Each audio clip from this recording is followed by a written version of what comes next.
Iceman fans, get on your feet and welcome to the ice, your Jacksonville Icemen.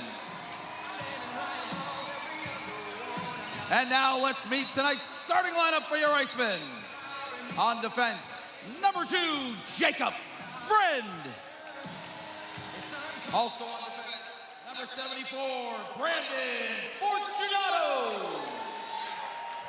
At forward, number 10, Christopher Brown. At forward, number 14, Vlad Mikulchuk. At forward, number 22, Ara Nazarian. And in goal tonight for your Icemen, number 1, Charles Williams. Jacksonville is coached by Nick Luco. The assistant coach is Brandon Mashinter. Good evening, everyone. It is time for Jacksonville Icemen hockey. So glad you could be with us this evening. The Icemen are red hot, and they are looking to continue that tonight by hosting the Greenville Swamp Rabbits. Jacksonville looking for their 4th straight victory overall. A win would give them 10 of their last 12 in the win column. They've also won 7 of their last 8 on home ice already, and they're looking to finish off this miniature 3-game homestand in excellent fashion if they can try and beat Greenville for the 2nd time in less than a week. Opening face-off in just a moment, but first, let's go to ice level and your national anthem. Can you see by the dawn's early light what so proudly we hailed at the twilight's last gleaming, whose broad stripes and bright stars through the perilous fight o'er the ramparts we watched were so gallantly streaming, and the rocket's red glare, the bombs bursting in air, gave proof through the night that our flag was still there. Oh, say does that star-spangled banner yet wave o'er the land of the free and the home of the brave? Fans, We are ready for hockey. Jacksonville comes in with an overall record of 12 wins, 8 losses, 1 overtime loss, 1 shootout loss. For Greenville, even 500 on the season, 9 wins, 9 losses for the Swamp Rabbits. They also have 1 overtime loss and 1 shootout loss. In goal for Jacksonville, Charles Williams tonight, 4-4 on the season, 2.54 goals against average, which is excellent, a .901 save percentage. He earned the victory this past Friday evening in a victory over the Greenville Swamp Rabbits. It was a 6-4 win. Offensive plenty for the Icemen as of late. They have really been excellent with the offense. It has finally started to take charge. 13 goals in 2 games for Jacksonville. Mostly a balanced attack, but Vlad Mikulchuk certainly had himself quite a night on Saturday. A hat trick for him against the Orlando Solar Bears. And with that, Vlad ends up in the right wing of the top line tonight. Some line juggling being done by head coach Nick Luco this evening. It was partially forced because Derek Lodermeyer, who was injured on Saturday night, is still not in the lineup tonight. He is on the injured list along with Austin McEnany. So Abbott Gerdukis comes off of the right wing of the top line in order to center the second line. That is where Derek Lodermeyer would normally be. So your top line starting tonight for the Icemen, Christopher Brown at center, Aaron Nazarian on the left wing, and the aforementioned Vlad Mikulchuk on the right wing. Your defensive pairing, Jacob Friend, along with Brandon Fortunato. Referee tonight, Sam Heidemann, drops the puck. The Swamp Rabbits control. We are underway. Thank you so much for being with us tonight on flowhockey.tv or on Mixlr. Name your platform as the Icemen chop it up the boards and out of their own end. Greenville takes over at their own blue line. They'll redirect back into the Icemen zone. Williams leaving the puck there for Fortunato, who chips it up glass. Can't get by Frederick Letourneau. Letourneau got a piece of it behind the net. Jacob Friend tries to kick it free. He does, but it goes straight back to Letourneau. And the Swamp Rabbits will cycle in the Jacksonville zone. It is Dallas Gerads at the left wing circle for Burnside, spinning away from McCallchuck to the blue line for Gerads. The forward's covering there at the blue line. Letourneau, turnaround shot on net, save is made, rebound and a centering feed, picked off by Jacksonville, and they've got numbers the other way. At least if they hustle, they do, but they wanted a line change. Fortunato will just forehand into the zone, and the Swamp Rabbits break out rather easily at the blue line. Now it's stolen in the neutral zone by Jacksonville briefly. Abbott Gerdukas couldn't hold the puck, however, and the Swamp Rabbits carry into their own zone. They'll play it off the end boards for Burnside. Burnside gives it up. Getting a piece of it there is Gerdukas for Ben Howarchuk. Centering pass, knocked into the high slot. It finally comes away to the Swamp Rabbits, and it's skated out of the zone by Anthony Rinaldi. Rinaldi couldn't get further than the blue line. It's now deflected in deep to the Jacksonville zone. Berzola will reverse it off the end boards. Rinaldi will hold it in. Howarchuk looks for a piece of it. Spinning away from a man is Sean Cameron for the Swamp Rabbits. Turnaround shot blocked in front by Gerdukas. On his backhand, he is double teamed, and the Swamp Rabbits hold it in on the turnover. Cameron to the blue line, picked off by Jacksonville. 3-on-2 possibly. At the blue line, it is Gerdukas onside. He's got Elmer, maybe a 2-on-1. Gerdukas into the slot. Wrister is deflected high into the air, and it goes behind the net, and the Swamp Rabbits collect. Still looking for our first whistle of the game. 18:03 to go in the first period. Greenville has had one shot on goal, not a threatening one at that, as the Swamp Rabbits take it to the Jacksonville blue line and the Icemen take possession. It is Craig Martin, who's now the Icemen leading scorer. Over the blue line, Croy Evingson takes it over the line. Soft wrister on net, save is made by Evan Fitzpatrick.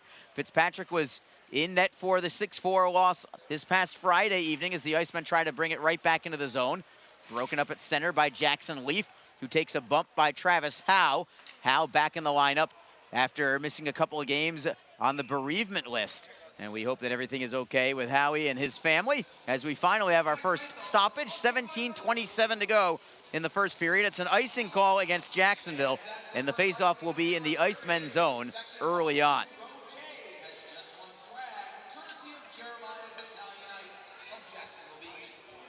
Faceoff will be to the left of Charles Williams.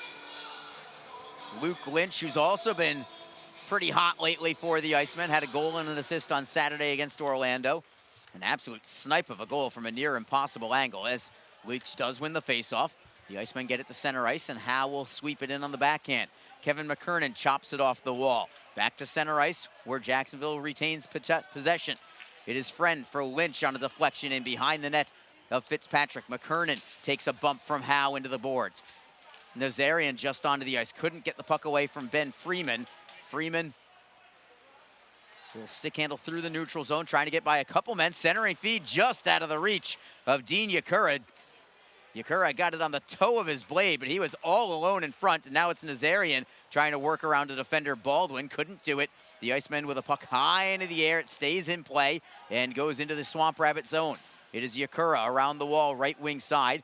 Greenville able to break out of their zone easily, but the pass is well in front of Baldwin. It's going to be an icing call against the Swamp Rabbits this time. Just about 3.5 minutes gone by, and a very quick moving start here in Jacksonville. The Icemen do have a shot to get into sole possession of first place tonight. This is the third straight game that the Icemen have been able to say that. And they have won the previous two. Unfortunately, the Florida Everblades have not cooperated yet, as they have been on a little bit of a winning streak as well.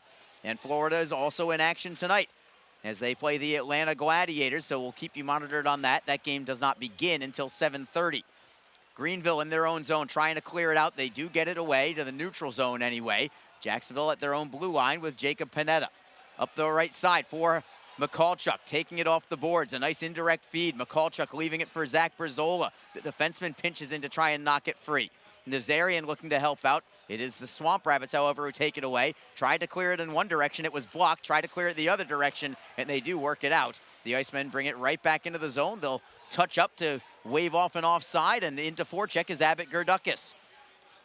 It's Corbin Baldwin ahead for Sean Cameron. Rimming it around behind the Jacksonville net. Kyle McKenzie just getting away from a man, gets tripped up on the play, and a penalty coming on Greenville. It's going to be a delayed call. Icemen trying to keep possession. The Swamp Rabbits will get the touch at center ice, but Kyle McKenzie draws that penalty. And heading into the box is Anthony Rinaldi, a power play opportunity for the Icemen in the early going, where they have been much better as of late. Despite the 7 goals against Orlando on Saturday, none of them were on the power play, but they only had 1 chance all night. So hard to blame them for just an 0-for-1 night. But before that, I believe they had power play goals in 4 consecutive games. And looking for another one right now. Christopher Brown up front with Aaron Nazarian, and this time Abbott Gerdukis is on the forward line. Luke Lynch is your 4th forward at the blue line, along with Brandon Fortunato. Greenville wins the draw. They'll play at the length of the ice, and that's where Jacksonville will begin with the puck. It is Brandon Fortunato behind his own net. Cautiously out of his own zone. Picking up Brown in the play. Brown over the blue line, onside, deflects it in on goal. Save had to be made there by Fitzpatrick. It comes off the boards for Greenville. They'll play it to center ice, and the Icemen regroup, stealing the puck at their own blue line. But Darley's power play, Darley's plumbing power play for the Icemen as Fortunato has a drop pass for Brown. Brown through center ice, clean entry into the zone. Gerdukis right wing side to the blue line for Fortunato, and the Icemen will set up shop. It is Nazarian playing it underneath the goal line for Brown. Brown to the top of the circle, Gerdukis on the right wing side. Shifts away from Letourneau. Drop pass into the bumper, comes to the blue line, but Fortunato wasn't there. It was out of his reach, and it comes back into the Jacksonville zone. 1:03 to go on the power play. Brandon Fortunato waiting for the second power play unit to come on. Now he heads to the bench himself as Craig Martin takes possession and leaves the puck for Jacob Panetta. Panetta, who's got some sneaky speed, to the right wing side for Jake Elmer. Elmer cannot gain the zone. The Icemen back at center ice. It is Howardchuk, got hooked down on the play, or just hooked away from the puck, but the Icemen get it right back.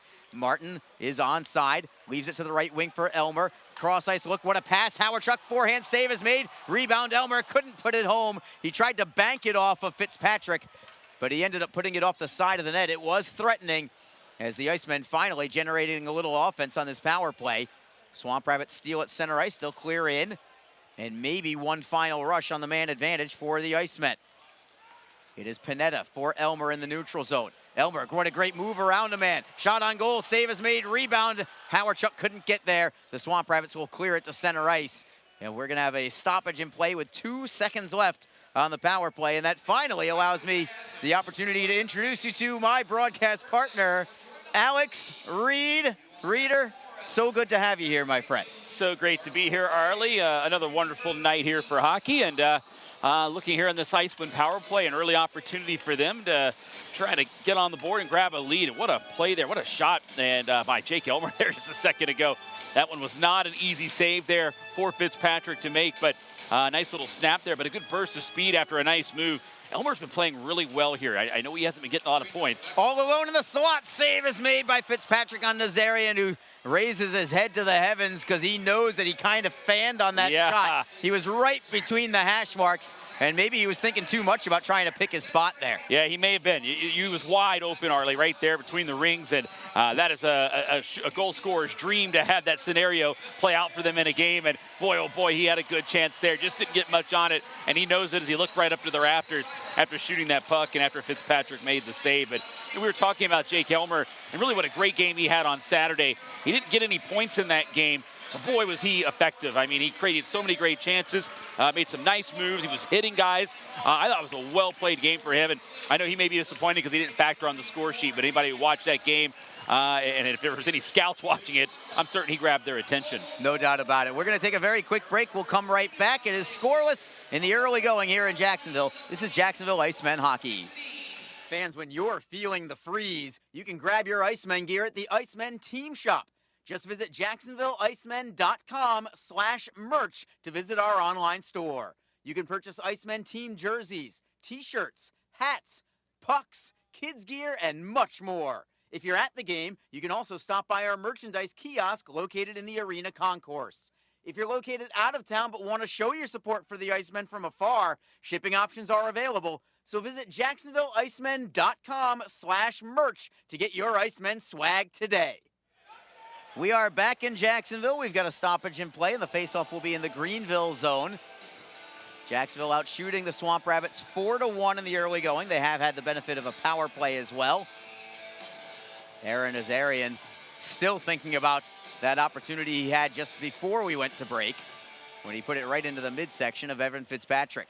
Swamp Rabbits win the faceoff. They do not clear, however. McKenzie holds it in at the blue line, plays it behind the net for Joey Sides. Bouncing puck towards the blue line. It slowed up on the play, and Greenville ends up with possession, and now they're streaking up the right wing. Trying to move around the back of the net is Anthony Rinaldi. Threw it in front. It was knocked away by Jacksonville and cleared out by Croy Evingson, who had a monster of a game on Saturday with a pair of assists and a +4 rating. Kyle McKenzie was also a +4 in that game with a helper.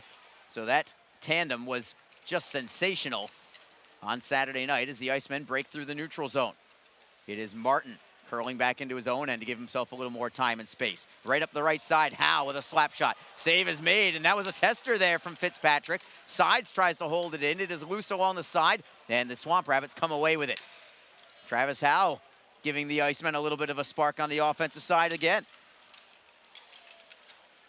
Greenville now into the Jacksonville zone, trying to get it to the blue line, but Martin was there to read it and tap it out to center. Luke Lynch tries to keep it moving. Tapped away, we've got a whistle. Letourneau got hit by Friend at the whistle. And I'm not sure what the call is for here, Reader. Yeah, I didn't see it there either. I don't know if the puck maybe got close to the bench and it hit somebody, came back into play. I'm not certain. You're right. It was just an abrupt whistle there in the neutral zone. And then two guys, as you mentioned, Friend and Letourneau, colliding into one another and a little bit of a bump. Not nearly the bump that Jacob Friend experienced with Kevin Lohan on Saturday. What a tilt that was. And hats off to both guys there for a scrap, especially Lohan there for answering the call after hitting Derek Lodemeyer there in the game. And he had to answer it for it, the next faceoff. And a good spirited tussle, which was decisively ended there by Jacob Friend with a couple 3 right hands bringing Lohan down. Yeah, it was not a close fight at all. As the Icemen get the puck at center ice, Jake Elmer with a steal and clear in. Strange bounce off the kick plates, comes all the way to the far side corner, bounces towards the blue line. Greenville does get it out. Jacksonville right back in control. Berzola tried to clear out. It is deflected by Greenville, held in at the line. Elmer taps it loose for Berzola, moving it cross ice. And the Icemen trying to clear it out. They couldn't clear it out. Finally, Howarchuk gets it free. He's got more time this time. He'll stick handle up the left wing. Cutting towards the middle is Howarchuk, feeds to the right. Berzola is offside on the play. And will drop the puck outside the blue line. Couple of opportunities to give some congratulations to people. I'm gonna start down at ice level with public address announcer Joe Massa. He's not just a public address announcer, people. He is also a fine cameraman for First Coast News. And he has won himself his first ever Emmy. I know. Congratulations. He said that after the game the other night. Emmy Award winning Joe Massa down there. We might have to introduce him that way now, actually. I think that might be the way to do it. Emmy Award winning. No, it's amazing. Big congrats to him. Again, he is a talented photojournalist, and it obviously has a good voice here for the home games as the PA announcer. So big congratulations to Joe. And while we have play continuing on the play, I want to make sure we have one perhaps at least as big, if not bigger, announcement as soon as we get the opportunity. The Icemen back with it inside the blue line, their own blue line. It is Mikulchuk gaining the Greenville line before poking it in behind the net. Nazarian tries to get a piece of it. He was double teamed immediately. The Swamp Rabbits lifted up the left wing. Rinaldi looking for Pavlichev. Pavlichev had a good game on Friday night against the Icemen. He gets blasted by Jacob Friend. Penalty coming. Gerads wants a piece of Friend. Rinaldi got a piece of Friend with a cross check from behind. We've got sticks up high as Pavlichev is shaken up a little bit right now. Sam Heidemann originally did not put his hand up, but after he saw Pavlichev go down for a couple of seconds, he then put it up late. And we'll see what the penalty or penalties will be here. Jacob Friend definitely into the box. But enough about that, Reader. Let's go to the other big news from the broadcasting tandem. It's not me, it's you. Alex Reed, my friend, you are now engaged, and I am so happy for you. Congratulations once again. We are so thrilled for you and Amanda. It is a wonderful, wonderful moment for you and really the entire Iceman family that it's going to be growing at least by a little bit as Amanda comes into the Iceman family with a ring on that finger.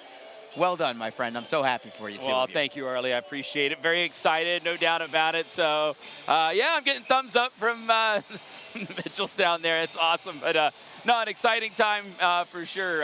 You know, happened on Sunday. And, you know, hey, as we say in this business, you know, we talk about, I write about a lot of transactions and you know, player movement. I guess I'm off the market. This guy is no longer. Yeah, you were on the transaction page that day. That's right.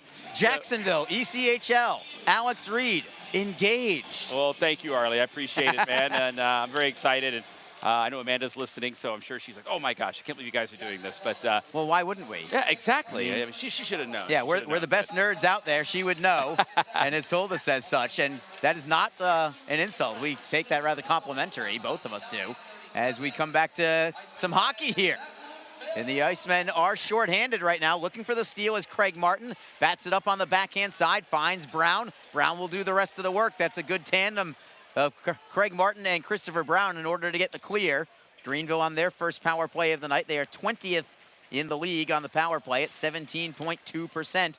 The Icemen penalty kill has cracked the top 10, 10th overall at 82.4%. And the Icemen get another clear back out to the Greenville blue line.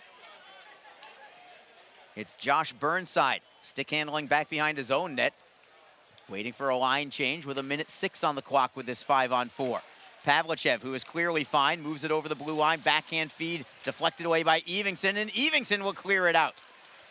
Evingson did not allow the shot on goal from Sean Cameron there, forced him to the backhand. He really had nothing. He put it off the side of the net, and then Evingson did the rest of the work with the clear out. 44 seconds to go on the power play. Greenville is onside. Right wing circle, wrister on goal. There's a save made by Williams. The Iceman cannot clear towards the blue line for Burnside, just holding it in at the line. About half of the puck was over the line, but it needs to be the entire puck. Rinaldi, right circle, defended by Berzola, playing it down low, looking for the stuff attempt. Williams is there. Rebound is cleared away, but not out of the zone yet. Cameron with a cross-ice look that went behind Rinaldi. Poked away by Jacksonville, still not out. Pavlichev to the left wing corner. On his forehand side, centering feed, shot on goal. Great save is made by Williams. Rebound is going to be covered up by Williams, and he'll take the face-off with 7 seconds to go. Charles Williams had to be sharp on that one. Excellent goal mouth feed, cross ice, and Williams goes post to post and goes down butterfly to keep the low part of the net covered up. Yeah, got a little hairy down there, didn't it? Everyone's getting some shots there in that blue paint, sitting Charles Williams, the goaltender, going post to post, side to side. He really had to watch the puck. He did an excellent job there doing just that and keeping the puck out here now with 7 seconds to go here on this power play. And, you know, you look at the absence of Liam Pecoraro and Max Zimmer. These are guys that will be out on the power play for Greenville. Those guys are both gone. They're both in Charlotte. Call-ups this week. It's somebody's going to have to step up here. Oh, what a huge break there for Jacksonville. Charles Williams goes down Snow Angel style. Half his body was in the net. His legs were out of the net just as Greenville loses their power play. The Swamp Rabbits had a wrister from the blue line that was deflected. It clanged off the post, caromed right back underneath Williams. He knew it was somewhere. He didn't know where. He knew that the best thing he could do was just lay down and hope that it was underneath him. It was, and the Icemen really playing with danger there. Yeah, without question. It hit that post on the inside of the post, yes. and it ricocheted and caromed out. Music to the ears of Charles Williams and the Icemen. And right now, I think the Swamp Rabbits right now trying to lobby here that you have the official take a look at that one upstairs. But again, you're right. He just fell back. The instincts kicked in there for him. Fell back. He was able to get the whistle and make the save there. And it's right now a scoreless game. That was not much of a power play for Greenville until about the last 15 seconds of it. But, man, those last 15 seconds gave them 2 glittering opportunities. And the Icemen, thanks to Charles Williams, this game remains scoreless. Yeah, and the point I was trying to make there right before Williams had to make that stop and got a little help there from the post was really, again, you know, Pecoraro, Zimmer, those guys going up to Charlotte. Great opportunities for them. They're great hockey players, and but that's a big loss for Greenville to have here this in just 2 days' time. You lose 2 of your top scorers. Now, they still got some dangerous guys out there, and, you know, we'll be highlighting them here throughout the broadcast. But That's 2 big losses and 2 guys that they depend on in the power play. So something to watch out for tonight. So far, the Iceman penalty kill, which has been playing well, did a good job there in the first one.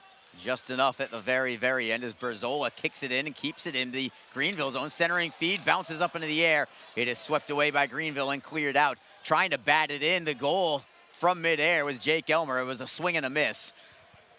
Sometimes you get it, sometimes you don't, and Elmer did not get that one. Elmer now trying to knock it free. On a deflection, he'll tap it into the Swamp Rabbit zone. Fitzpatrick plays it up the right side for Bryce Reddick. Reddick knocks it free for Diego Cuglietta, who may be Greenville's most talented offensive player right now. And we talked about this on Friday as well, Reader. Not only are the Swamp Rabbits without Max Zimmer and Liam Pecoraro tonight, but they had guys that they thought were going to be part of this club in the offseason that never ended up as part of their team at all. This is an entirely different Swamp Rabbit team that their head coach, Andrew Lord, expected to have even just 2 months ago, maybe 3 months ago. Yeah, a lot of players. Garrett Thompson, Joey Haddad, who was the captain of this club, all talented players there. Lost a couple more along the way. Another one last week. I'm drawing a blank right now, Arlie. You can help me out. Max Fortier also. Yeah, that's right. The former Iceman Max Fortier was also scheduled to be there. I mean, they lost 4 or 5 guys. Europe really was rough on Greenville just before the start of the season. And even after the season started, they lost guys. They did as the Icemen break in on a 4-man rush. Drop pass, Fortunato save. Rebound, score! Craig Martin is up to his old tricks again. A rebound of a Brandon Fortunato shot. And with 7:08 to go in the first period, the Icemen on the board. It's 1-0 at Jacksonville. When you're hot as the Icemen.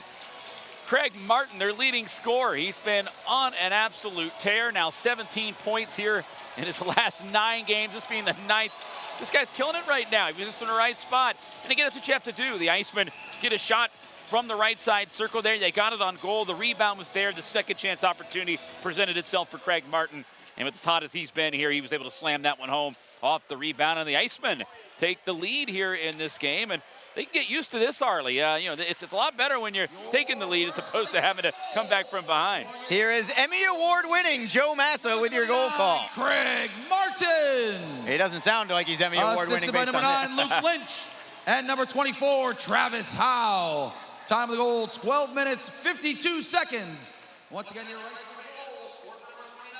Brandon Fortunato should have one of those assists. Not sure if it's in place of Lynch or in place of Howe, but I know that Fortunato, I believe, had the initial shot that was saved. That was a great shot with purpose. He wasn't trying to shoot to score. He was trying to shoot to get the rebound. He went far post low, exactly what you're supposed to do. That was a textbook initial shot, and that rebound came right into the slot. Martin was all alone, and he just banged it into the open net to put the Icemen on top 1-0.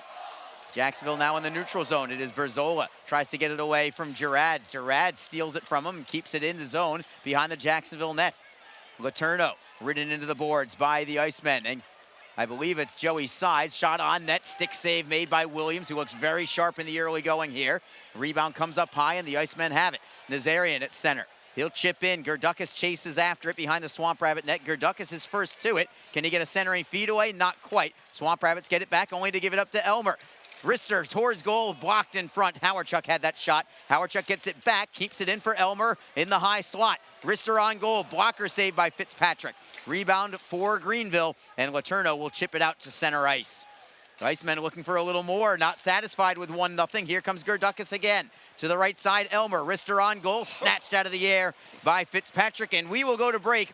5:16 to go in period number 1. The Icemen already on the board on a goal from Craig Martin. It's 1-0 Jacksonville. This is Jacksonville Icemen hockey on flowhockey.tv. Tonight's game is brought to you by the ECHL, celebrating its 34th season of affordable family entertainment. The ECHL would like to recognize the following league sponsors: AMI Graphics, official signage provider; Athletic Knit, official jersey supplier; Baron Rings, official championship ring supplier; BFL Canada Insurance and Sutton Special Risk, sponsors of the 2022 ECHL Hall of Fame induction ceremony; Flow Sports, the exclusive streaming provider of the ECHL; Geico, official auto insurance of the ECHL; The Fairley Group, official commercial insurance provider; Handbid, the official mobile auction app. Honig's, the official partner of the ECHL officiating team. Howie's Hockey Tape, official hockey tape and lace provider. In Glasgow, official puck provider. My Grey Group, your source for game-worn jerseys. Sideline Swap, official online marketplace of the ECHL. And Warrior, exclusive on-ice equipment provider of the ECHL and title sponsor of the 2022 ECHL All-Star Classic. Catch all of the ECHL action live in high definition by logging on to flowhockey.tv. Jacksonville with a 1-0 lead. Craig Martin, a rebound of a Brandon Fortunato shot. Travis Howe does get the other assist, so it's now going to read Craig Martin's 9th of the year from Fortunato and Howe at 12:52. And here come the Icemen back through center. Howerchuk to the blue line. He'll poke it in behind the Greenville net. First on it is Ethan Kapp for the Swamp Rabbits. Outlets it nicely to Diego Cuglietta. Cuglietta tried to clear in. He did, but he didn't reach center ice yet. So icing will be called against the Swamp Rabbits. The Icemen getting outshot right now, 11-9. So the Icemen getting some good quality chances. And on the other side, I think Charles Williams has played exceptional in this first period too. Yeah, no, they really have. And, Jacksonville getting the job done here on their chances. Again, we talked about Elmer. Boy, he's a shooting machine today, shooting every chance that he has. But you just mentioned that Cuglietta, though. Diego Cuglietta, he's a good player right now, and he's playing very well. And he's got 18 points on the year himself, 9 goals, 9 assists, but he's got 6 points in his last 4 games. So he's been a hot hand. I think he's the guy to watch out for tonight with the absence of, watch out for him anytime. Yeah. But with the absence of Pecoraro and Zimmer, I think they're going to be leaning on him to find a little bit of a spark offensively.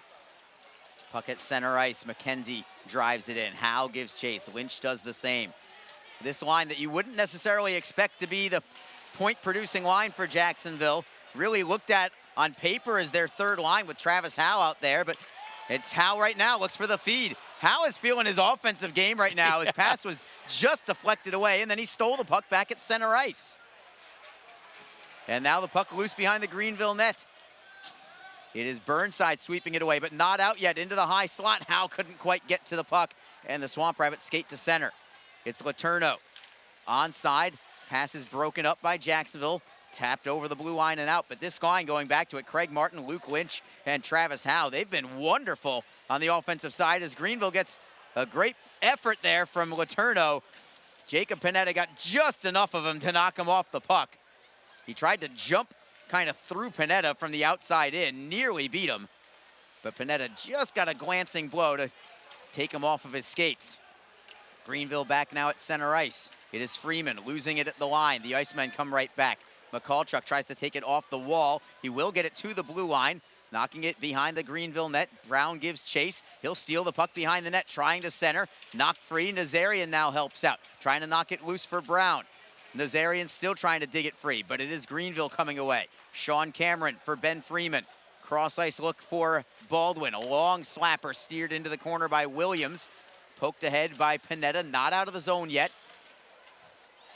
Greenville getting the puck deep. Berzola now double teamed, but he knocks it loose for Panetta. Panetta on his backhand. Flips it ahead for McCalltruck, who takes a hit in order to work it free for Gerdukas. The Icemen play it into the zone. Gerdukas looking for the loose change. Sides is there also. The Swamp Rabbits in good position defensively. They had some good layers to keep the puck away from Jacksonville. We are approaching the 2.5-minute mark remaining in the first period. The Icemen on top 1-0 as Jacksonville sweeps it up the right wing side and out of the zone. That was dangerous. That could have been stolen a couple of times by Greenville in the offensive end. As the puck goes over the glass, right over the head of assistant coach Brandon Mashinter, who has his right hand out there as if he was going to make a gold glove kind of play, but it was about 3 feet over his head, and it ended up right into the Icemen tunnel, I believe, where they head off to their locker room. Yeah, it kind of threaded the needle there in that area where there's some open space where nobody's sitting or standing, so everyone involved there, fortunate that one was able to clear out of play. Faceoff is going to be right on the center ice faceoff dot. The Icemen come away with it. Elmer, can he get to the puck? Yes, he does. For Gerdukas, back for Elmer. Sharp angle shot. He rifles it over the crossbar, and it goes all the way out to center. Jacob Friend now gives it up, and the Swamp Rabbits 2-on-1. Pavlichev, right circle, wrist shot. I think Williams just got a piece of it with the left arm, keeping it out of the net yet again. Puck comes free. It is Gerads who cannot get the shot away.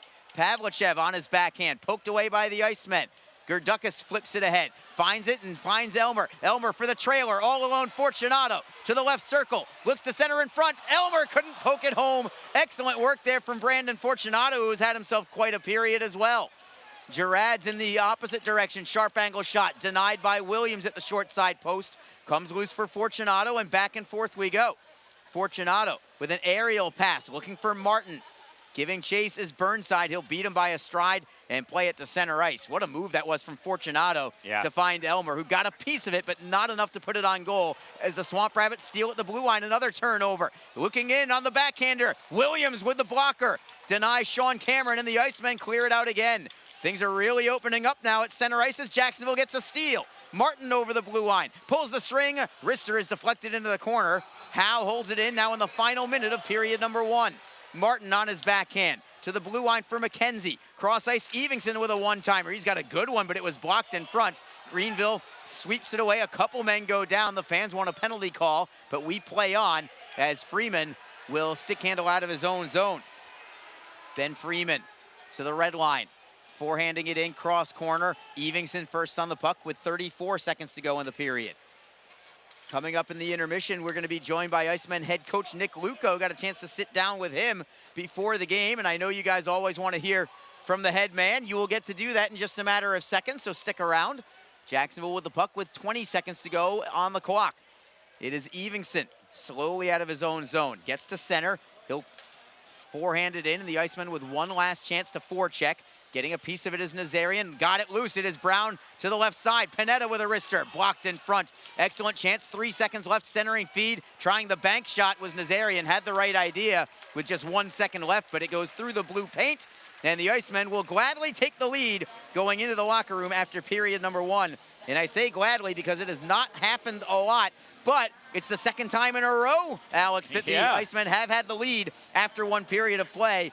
But it is only the 5th time all season long that Jacksonville has had the lead after one. Yeah, it is, and but another good period here for the guys, and that's what they wanted. You know, Nick Luco was talking to the media yesterday, came out to practice, and was saying some things like, you know, he's like, yeah, we kind of made the joke in the locker room, you guys keep falling behind 2-0, I'm not going to be around very long.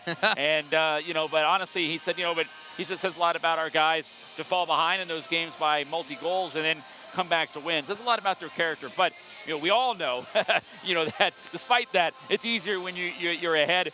And the Icemen now in back-to-back games have come out, had a good first period, and have helped themselves out here. And now they won that period. There's still 2 more periods to go, but they've got the lead, and they can feel good about that period and how things played out. They did create a good amount of other chances and shots as well. Williams has settled in here nicely in this game. He's made some big saves. Yes, he has. So I think the team had a good first period. They can certainly build off of heading into the second. Charles Williams did make several big saves, and he made 13 in all. 13 out of 13 for Willie in the first period. Greenville out shooting Jacksonville 13-9. Fairly evenly played game, I think, but the Icemen do have the icebreaker. Craig Martin, the goal, his 9th of the year, a rebound of a Brandon Fortunato shot. Travis Howe also assisting at 12:52 of period number 1. And Jacksonville on top, 1-0 through the opening 20 minutes. We will take a break and return momentarily. When we do, once again, we will have head coach Nick Luco of the Jacksonville Icemen. It's Jacksonville on top, 1-0 after 1. This is Jacksonville Icemen hockey. Tonight's game is brought to you by the ECHL, celebrating its 34th season of affordable family entertainment. The ECHL would like to recognize the following league sponsors: AMI Graphics, official signage provider; Athletic Knit, official jersey supplier; Baron Rings, official championship ring supplier; BFL Canada Insurance and Sutton Special Risk, sponsors of the 2022 ECHL Hall of Fame induction ceremony; Flow Sports, the exclusive streaming provider of the ECHL; Geico, official auto insurance of the ECHL; The Fairley Group, official commercial insurance provider; Handbid, the official mobile auction app; Honig's, the official partner of the ECHL officiating team; Howie's Hockey Tape, official hockey tape and lace provider; In Glasgow, official puck provider; My Grey Group, your source for game-worn jerseys; Sideline Swap, official online marketplace of the ECHL; And Warrior, exclusive on-ice equipment provider of the ECHL and title sponsor of the 2022 ECHL All-Star Classic. Catch all of the ECHL action live in high definition by logging on to flowhockey.tv. Just be positive. Your Community First Mortgage champions make sure you get a great rate, a quick close, and can save you about $3,000 in closing costs. Apply at communityfirstfl.org. Community First Credit Union. Just be yourself. Federally insured by NCUA, Equal Housing Lender. Don't forget, this game is being streamed live around the world today. Go to flowhockey.tv to catch all of the Iceman action and archived footage of the event. Flow Hockey is the live streaming home for the Icemen. Get the Flow Sports iOS and Android apps to watch the event live and on the go. Upgrade to a pro subscription and you can gain access to premium content on all Flow Sports sites.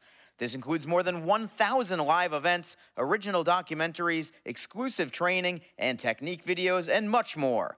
Follow Flow Hockey on Twitter, Facebook, Instagram, and YouTube to get the latest news and updates from the Icemen and other upcoming Flow Hockey events. Flowhockey.tv, the new streaming home of the Jacksonville Icemen and the ECHL. Best Bet Jacksonville and Orange Park are open and excited to bring you the best in poker, simulcast wagering, cocktails, sushi, and more. Visit bestbetjacks.com for more information. Best Bet. Experience the best. The 2022 Warrior ECHL All-Star Classic is coming to Jacksonville. Join us for this fun, multi-day hockey celebration and watch your Jacksonville Icemen take on the Stars of tomorrow. The fun begins on Sunday, January 16th with the Fan Fest presented by Hodges Mazda. There'll be a live music, interactive games, a Hall of Fame ceremony, and a chance to meet the players.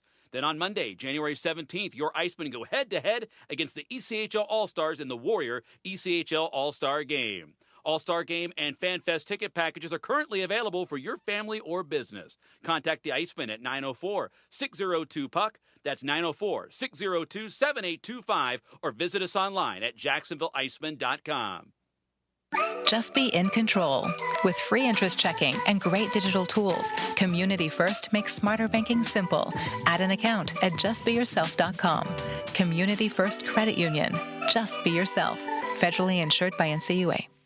Fans, when you're feeling the freeze, you can grab your Iceman gear at the Iceman Team Shop. Just visit jacksonvilleicemen.com/merch to visit our online store. You can purchase Iceman team jerseys, t-shirts, hats, pucks, kids gear, and much more. If you're at the game, you can also stop by our merchandise kiosk located in the arena concourse. If you're located out of town but want to show your support for the Icemen from afar, shipping options are available. So visit jacksonvilleicemen.com/merch to get your Icemen swag today. Just be confident. Community First makes smarter banking simple so you can relax, knowing you're managing your money the right way. Yours. Visit justbeyourself.com. Community First Credit Union. Just be yourself. Federally insured by NCUA. The Jacksonville Icemen offer discounted tickets for groups of 10 or more. Whether it's a company outing, a group from your school or church, or just a gathering of friends, the Icemen can help you set up a night of fun at a discounted cost. Other benefits include an intermission ride on the popular Fan Zam, a post-game group photo, or take a shot on net after the game. Ticket fundraisers are also available. For more information, contact the Iceman office at 904-602-PUCK. That's 904-602-7825, or visit us online at jacksiceman.com. Iceman Hockey, feel the freeze. Hi, everyone. This is Allie McDeal from the Best Bet Poker Rooms. Experience the popular Vegas-style game, Fortune Pai Gow Poker. Both locations are now playing Face Up Pai Gow. It's more fun to play than ever. You could win up to $25,000 on a single $5 bet. Come play at either Best Bet location today. The Jacksonville Icemen are always looking to give back to the communities of North Florida. The team offers a ticket fundraising program that many local nonprofits and schools and charitable organizations can take advantage of. The program is simple. Your organization sells tickets to an Iceman home game, and a portion of each ticket purchase will go directly to your cause. This is a fun and easy way to raise money and gain exposure for your organization or school. For more information, contact the Iceman office at 904-602-PUCK.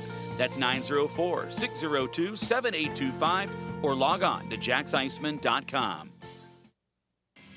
We're We're between periods between the Jacksonville Icemen and Greenville Swamp Rabbits. Arlie Johnson joined by Jacksonville Icemen's head coach Nick Luco. Nick, it's been a little while. Let's get caught up. I have to think that I know coaches try to find reasons to criticize, but I can't imagine it'd be that easy to find things to criticize right now. Your team is playing very, very sound right now. Even in your losses, it seems like you're battling and giving it everything you got. But really, the results are coming, and you guys are playing just phenomenally. Yeah, for sure. I know, there's some things that we can always improve on, but just over the last week here, we had a really good week of games there, and things are starting to click for us, especially offensively, where we were struggling to score goals, and then, you look at our last 2 games, we scored 13 of them, I think, so it's been going well.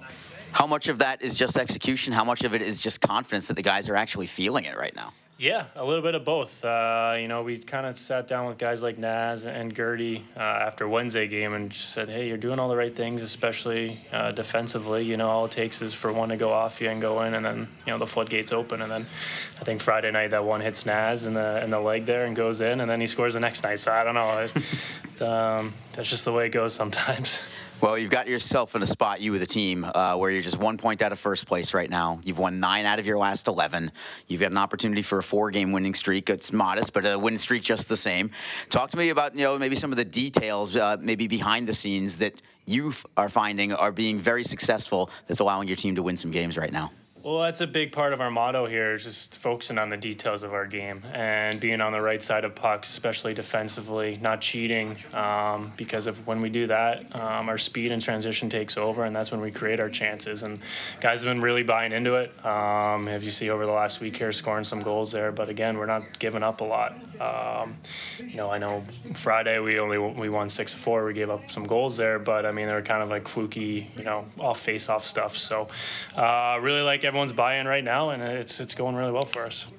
I've got to think that with this team right now that you don't really want to change all that much. It's almost hard to get guys out of the roster spot, like Croy Evenson. Let's use him as an example. Hadn't played in a little while, gets an opportunity, 2 assists, +4 rating on this Saturday. Roster spots in terms of being on the team and also active roster spots, hard to come by right now. Yeah, I mean, everyone's doing a really good job of making it hard on the coaching staff, because it's been hard to take guys in and out of the lineup because everyone's been playing so well. So it's a good problem to have for us, but, it makes practice more competitive as well. Guys are fighting for their spots every day, and, you can kind of see it pay off in the games there because guys kind of have that mentality of, you're not taking me out of this position. Nick, you and I have talked about one of the things that you'd like to see improved with your team is your starts, your first periods, going into the intermission with a lead. It's been few and far between, but you did do that this past weekend against Orlando. Obviously, the team had as solid a 60-minute effort as you could ask for. I have to imagine that that's, one of the talking points yet again is, look how successful we were last game. Let's keep this up, and good things are going to happen. Yeah, I mean, if you look at Friday and Saturday, we win 6-4 because we're down 2-0, and then, Saturday we turn it on and we win 7-2. So it's, we can blow out some teams here if we're ready to go at the start. I'm not really disappointed in our starts over the last 3 or 4 games here. It's just been kind of, we get that weird penalty against us. They score on the power play against Greenville, and then, Saturday we didn't really, go down at all in that game. But I just think it's the mentality of 60-minute effort every night. And, when we play at our best for 60 minutes, we're a hard team to play against. All right, well, let's talk about tonight's opponent, too, in Greenville, and maybe more focus in on that. What did they pose a threat to you for you guys to combat? Where can they really give you a problem? Yeah, I mean, they're similarly structured to us. They have some guys up front that have some speed and skill. I know they lost a few guys to Charlotte, but, that doesn't really mean anything to me. It's kind of all about us every night, and we kind of dictate where we want to go with our play. Nick, good luck. Good catching up with you again. All right, thanks, Arlie. All right, there's Nick Luco with us between periods. We will come back momentarily. This is Jacksonville Icemen Hockey. Tonight's game is brought to you by the ECHL, celebrating its 34th season of affordable family entertainment. The ECHL would like to recognize the following league sponsors: AMI Graphics, official signage provider; Athletic Knit, official jersey supplier; Baron Rings, official championship ring supplier; BFL Canada Insurance and Sutton Special Risk, sponsors of the 2022 ECHL Hall of Fame induction ceremony; Flow Sports, the exclusive streaming provider of the ECHL; Geico, official auto insurance of the ECHL. The Fairley Group, official commercial insurance provider. Handbid, the official mobile auction app. Honig's, the official partner of the ECHL officiating team. Howie's Hockey Tape, official hockey tape and lace provider. In Glasgow, official puck provider. My Gray Group, your source for game-worn jerseys. Sideline Swap, official online marketplace of the ECHL. And Warrior, exclusive on-ice equipment provider of the ECHL and title sponsor of the 2022 ECHL All-Star Classic. Catch all of the ECHL action live in high definition by logging on to flowhockey.tv. Just be positive. Your Community First Mortgage champions make sure you get a great rate, a quick close, and can save you about $3,000 in closing costs. Apply at communityfirstfl.org. Community First Credit Union. Just be yourself. Federally insured by NCUA, Equal Housing Lender. Don't forget, this game is being streamed live around the world today. Go to flowhockey.tv to catch all of the Iceman action and archived footage of the event. Flow Hockey is the live streaming home for the Icemen. Get the Flow Sports iOS and Android apps to watch the event live and on the go. Upgrade to a pro subscription and you can gain access to premium content on all Flow Sports sites. This includes more than 1,000 live events, original documentaries, exclusive training and technique videos, and much more.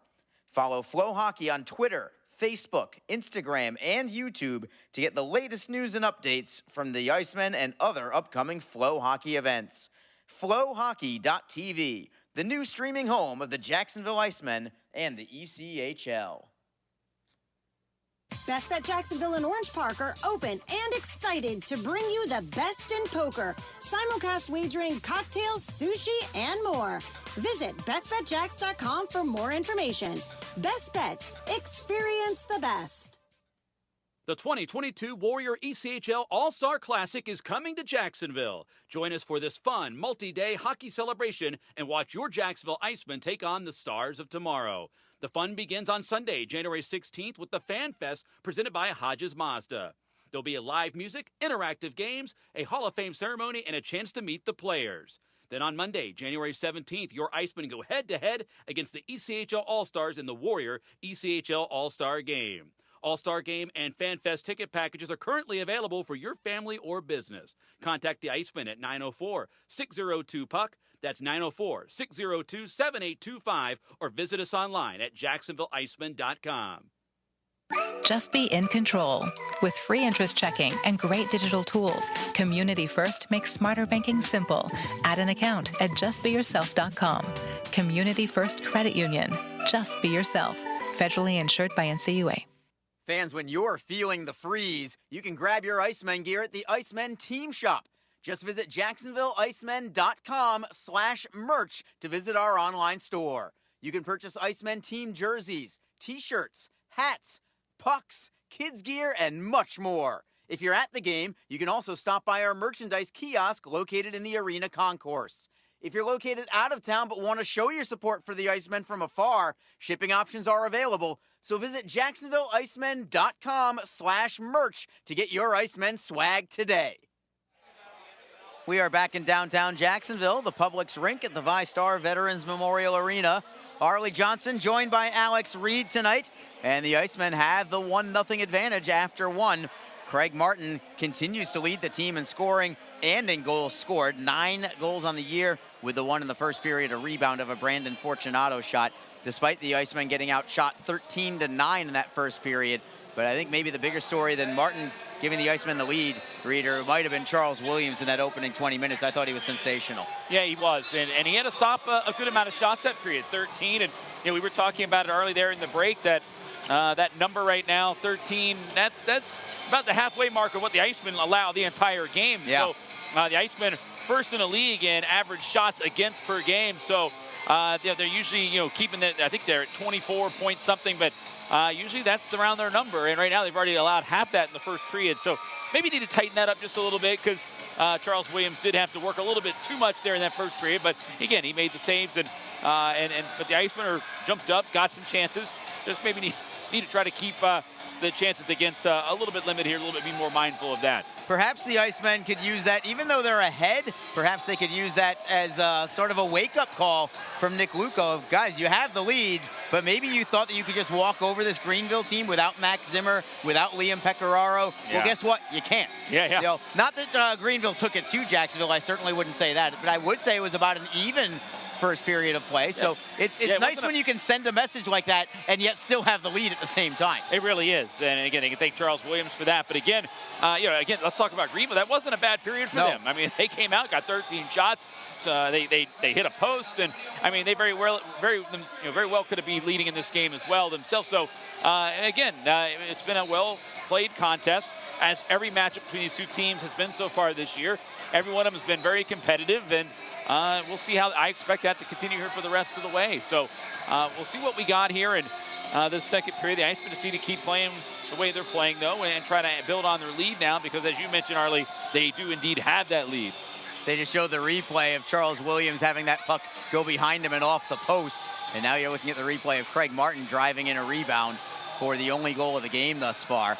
Yeah, it was close, wasn't it? The Icemen 2-1 against Greenville on the season series. They only play 9 times all season long, and only 3 of them I saw earlier today are in Greenville. So the Icemen actually only have 1 more trip to Greenville the rest of the season. Yeah, and that was not the case last year. No. The Icemen, and of course there were less teams in the league and, in the South Division, but gosh, I felt like on those trips I was in Greenville every other week. The Icemen had a ton of trips up to Greenville last season, but not so much the case this year as the schedule falls that way. And again, only 1 more trip up there, and then again, the rest are here in this building. So these are all big matchups in the South Division. The Icemen will be taking on nothing but South Division teams here in this building for the rest of the season. That's right.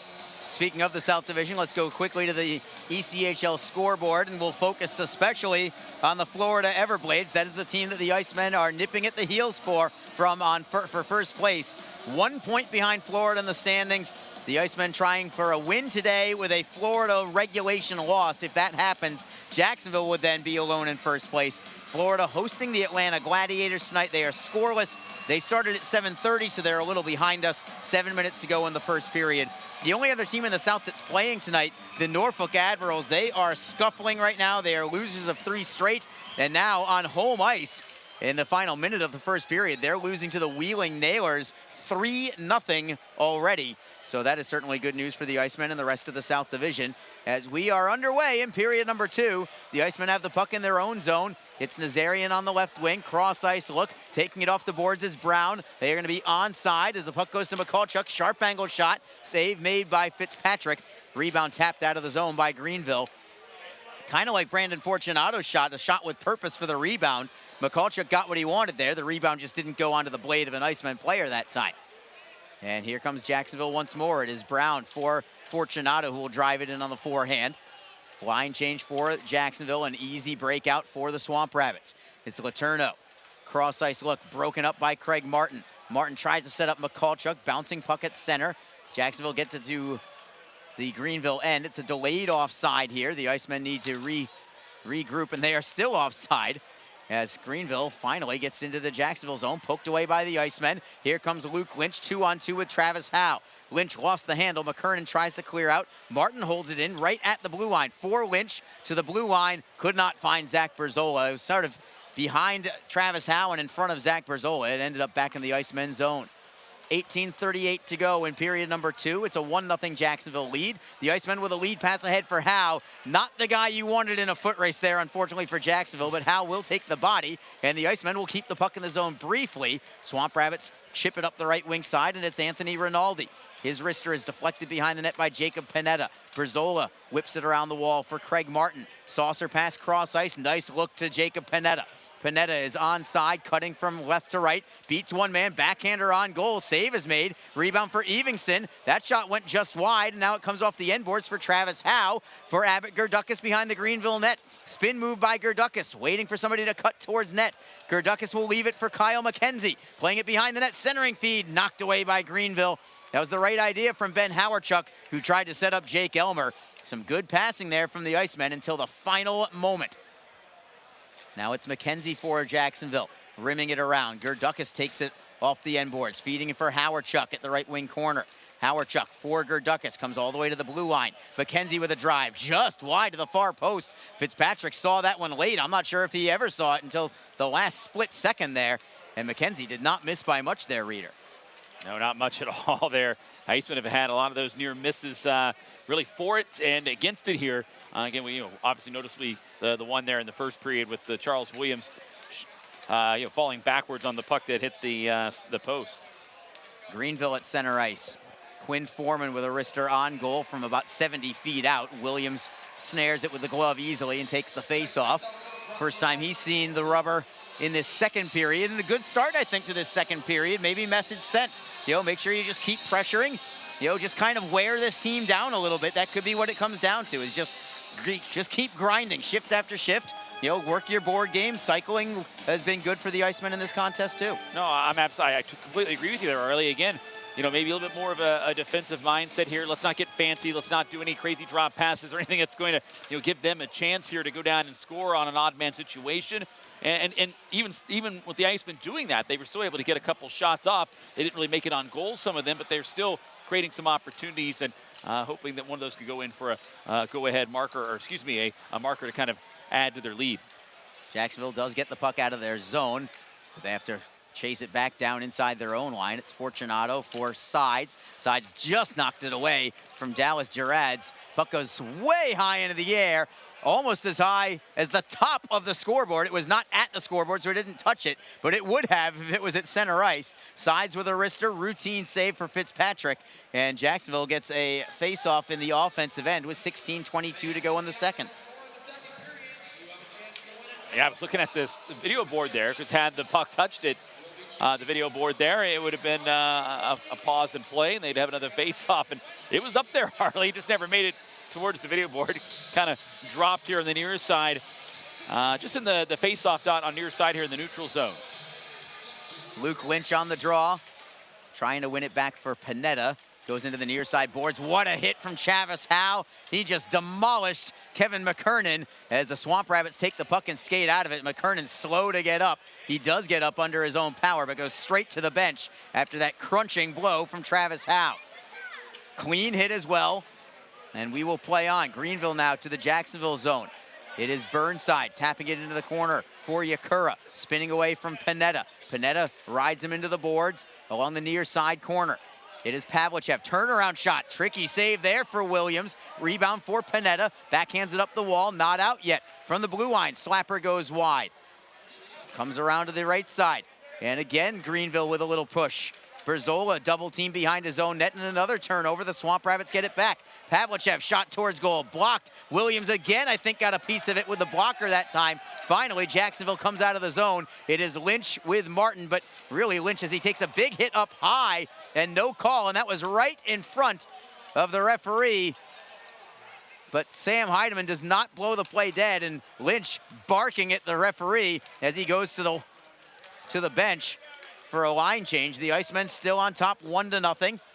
Swamp Rabbits with the puck in their own zone. Jackson Leaf, I think it's the first time we've called his name all night. Feeds it for Diego Cuglietta. Evingson, great play defensively, knocking the puck free from him. That's textbook there from Croy Evingson against perhaps Greenville's top talented offensive player. Puck towards the blue line, but it goes by everybody, and the Swamp Rabbits have it in their own zone. Ethan Kapp, stick handling away from Abbott Gerdukas.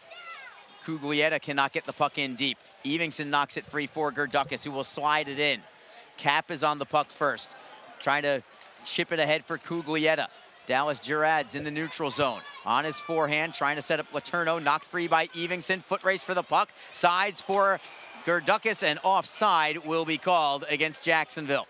Sides had the right idea, trying to lift the stick of a Greenville defender, but in the process, he put himself into the offensive zone as Gerdukas got the steal outside the blue line. So Brown on the face-off, along with Joey Sides now getting some top-line play here with Aaron Nazarian. Nick Luco, I think he's done a really good job using the 10-forward alignment and making sure that all 10 guys are getting more than their share. This isn't a situation in Jacksonville where it's the first 9 guys and then your 10th guy is just sort of an extra forward. I wouldn't consider the Icemen having a 10th forward be an extra forward, because whoever it is, tonight it happens to be Joey Sides, but whoever it is always seems to get some pretty regular shifts out there, and they are productive as well as the Icemen get to the loose puck. Nazarian to the forehand, save is made, rebound Fortunato to the blue line for Jacob Friend, holds the shot, takes the shot, blocked in front, and it comes to the far side wall, and able to clear it out is Baldwin. Another good push there from Jacksonville as Fortunato plays it back for Jacob Friend. Cross ice, nice look for Howe, but he couldn't handle the pass. He will be first on the puck, however, in the Greenville zone in the right wing corner. Howe leaving the puck for Nazarian, stripped loose by Pavlichev, and Greenville breaks out through center ice. Nikita Pavlichev, the former Orlando Solar Bear, tapping it behind the Jacksonville net. Pinetta brings it up the left wing, has an open Howe. Howe on his backhand, moving it to the forehand before chipping and chasing, and again Howe is first on the puck. Behind the Swamp Rabbit net, around the boards, Pinetta couldn't keep it in.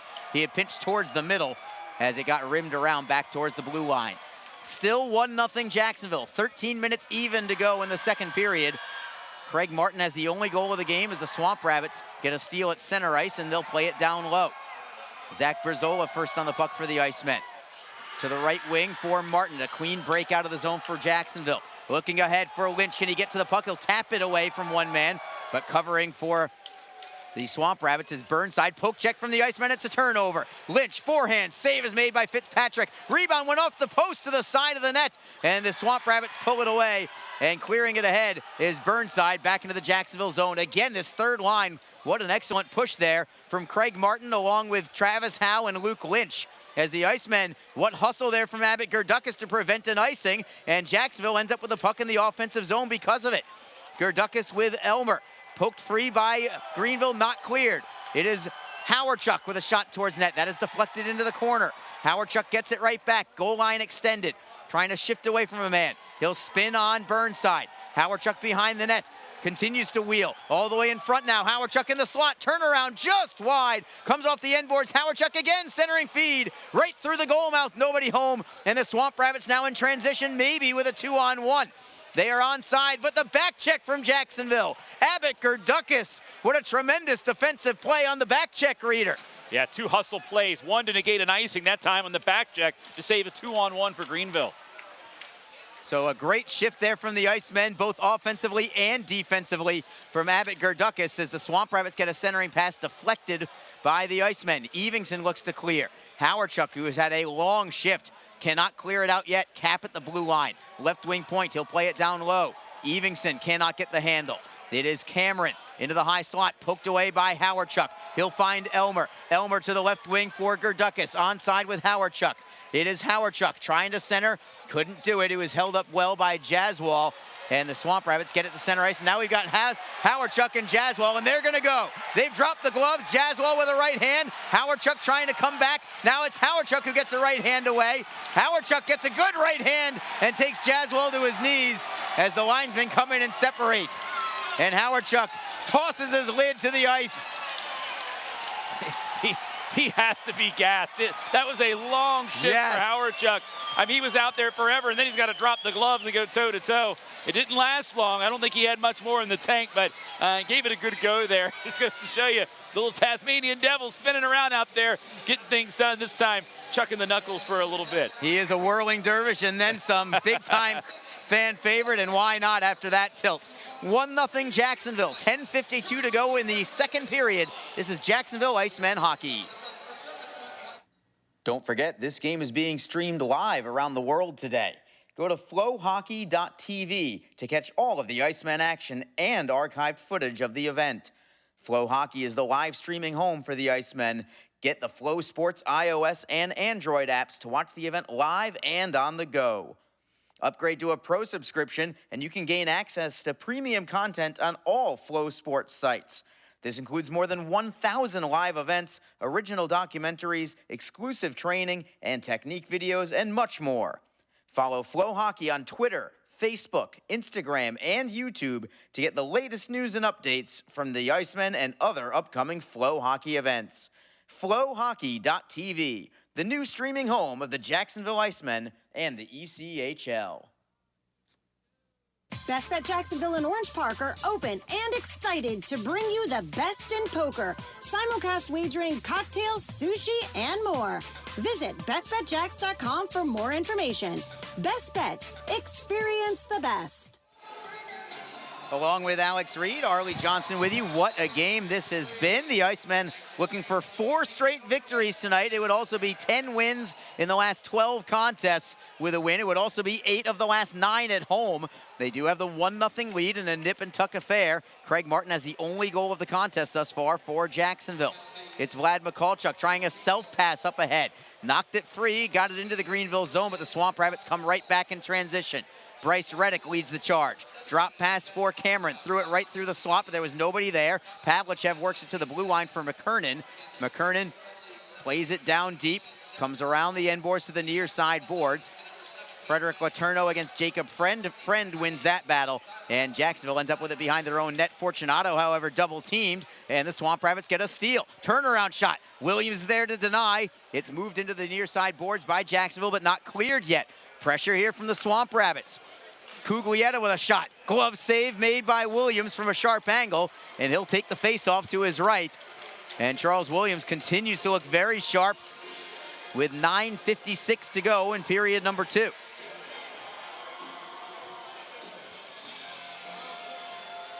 Looking very confident is Charles Williams right now. He's seen the puck very well tonight, Arlie. There's been some times where there's been some traffic in front, but the puck's gotten through, but yet he's seems pretty calm and poised there in here today. And definitely seeing the puck well tonight is Charles Williams.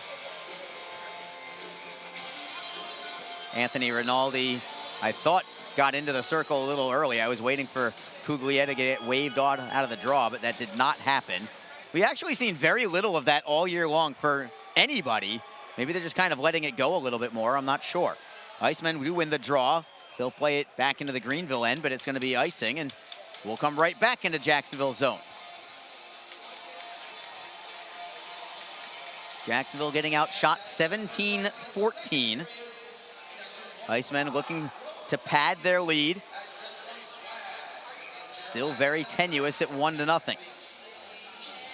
Luke Lynch against Diego Cuglietta on the drop of the puck. Jacksonville wins it. It's Panetta circling the back of his cage. Feeds Martin, who lets it ride for Howe. Howe will bump it out and tap it into the Greenville zone. Cuglietta just away from Luke Lynch. Look out as it goes right into the Jacksonville bench, going right after Nick Luco, the head coach.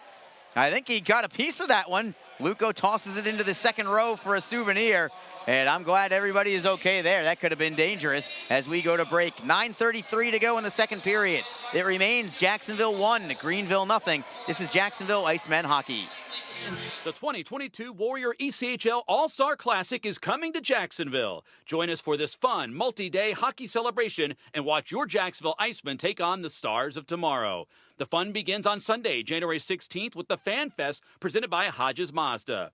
There'll be a live music, interactive games, a Hall of Fame ceremony, and a chance to meet the players. Then on Monday, January 17th, your Icemen go head-to-head against the ECHL All-Stars in the Warrior ECHL All-Star Game. All-Star Game and Fan Fest ticket packages are currently available for your family or business. Contact the Icemen at 904-602-PUCK. That's 904-602-7825, or visit us online at jacksonvilleicemen.com. Just be in control. With free interest checking and great digital tools, Community First makes smarter banking simple. Add an account at justbeyourself.com. Community First Credit Union. Just be yourself. Federally insured by NCUA. We are back to live play. Jacksonville with a 1-0 lead. Elmer in the slot couldn't one time that pass from the half wall, and the Swamp Rabbits come away and skate through the neutral zone. It is Gerads tapping it into the corner.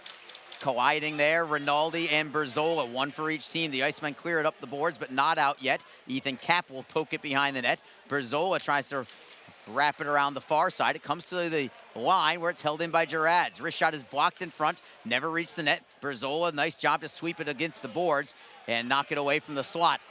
Sides tries to clear out. Gerdukas is there as the Swamp Rabbits continue to pressure.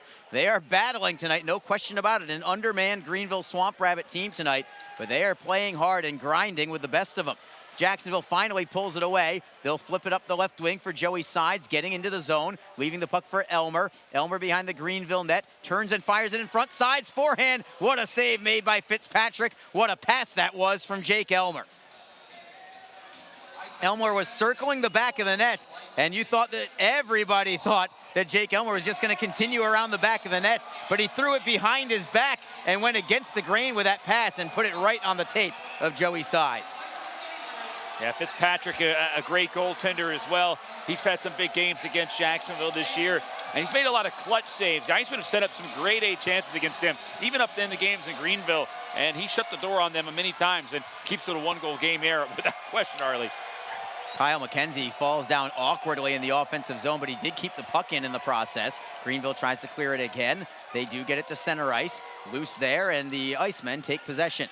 It's McKenzie trying to work it off the boards for McCallchuk. He couldn't handle that hot pass. Evingson steps up as the Swamp Rabbits clear in. It's McKenzie behind his own net. He'll stop right there. Waiting to feed to the right for Brown. The Icemen team captain, number 10 in blue. The Icemen in their blue uniforms. Evingson takes it over the blue line. Feeds it for Brown. Brown for the trailer. It is Nazarian who fanned on his shot, trying the one-timer. And the Swamp Rabbits get to center ice. And they'll play it back to the Jacksonville zone. Jacob Friend, D to D for Evingson. Long lead pass, finds McCallchuk. Gets by a man, drop pass for Nazarian. Nazarian looking to center for Brown. Nazarian gets it back behind the net. Greenville takes it back. Excellent passing there from the Icemen. It was. And McCallchuk had a lane to shoot there, Arlie. Yes, he did. And hey, you got the hot hand, the hat trick last game. He should have let that one rip. Martin, a sharp angle shot. Howe tries to poke it in, and it was deflected away by Greenville. At the blue line, Friend cannot hold it in the zone as Craig Martin was bidding for his second goal of the night. Greenville stick handles back into their own zone. Cap for McKernan. Leading it for Cameron on the left wing. Cameron will forehand it in. Williams unable to block it behind the net, but the Icemen are first on the puck anyway. It's Luke Lynch getting rubbed out by Pavlichev, but he still gets it to center ice. Martin over the blue line, finds Fortunato with some speed, beats one man, guts it behind the net. Fortunato looks for a trailer, finds it. Friend with a drive. What a save that was from Fitzpatrick with the left skate, as Lynch and Pavlichev are now exchanging a couple of stick swings behind the play, and we've got a whistle. And what's going to happen here? Well, they were going to let him go. And now Howe's got some words from Pavlichev there, but you know, Lynch and Pavlichev got together behind the play, and the official said, come on, just separate. And even though they were kind of whacking at each other there, he still let it slide, and then we get the whistle. So I was watching what was going on behind the play, didn't see the reason for the actual whistle itself. I don't believe any penalties are upcoming. I don't believe so either. So I'm a little confused by all of it. Greenville is skating into the Jacksonville zone, or about to. I think we're going to have a face-off at center ice. With 6:41 to go in the second period, it is still 1-0 Jacksonville.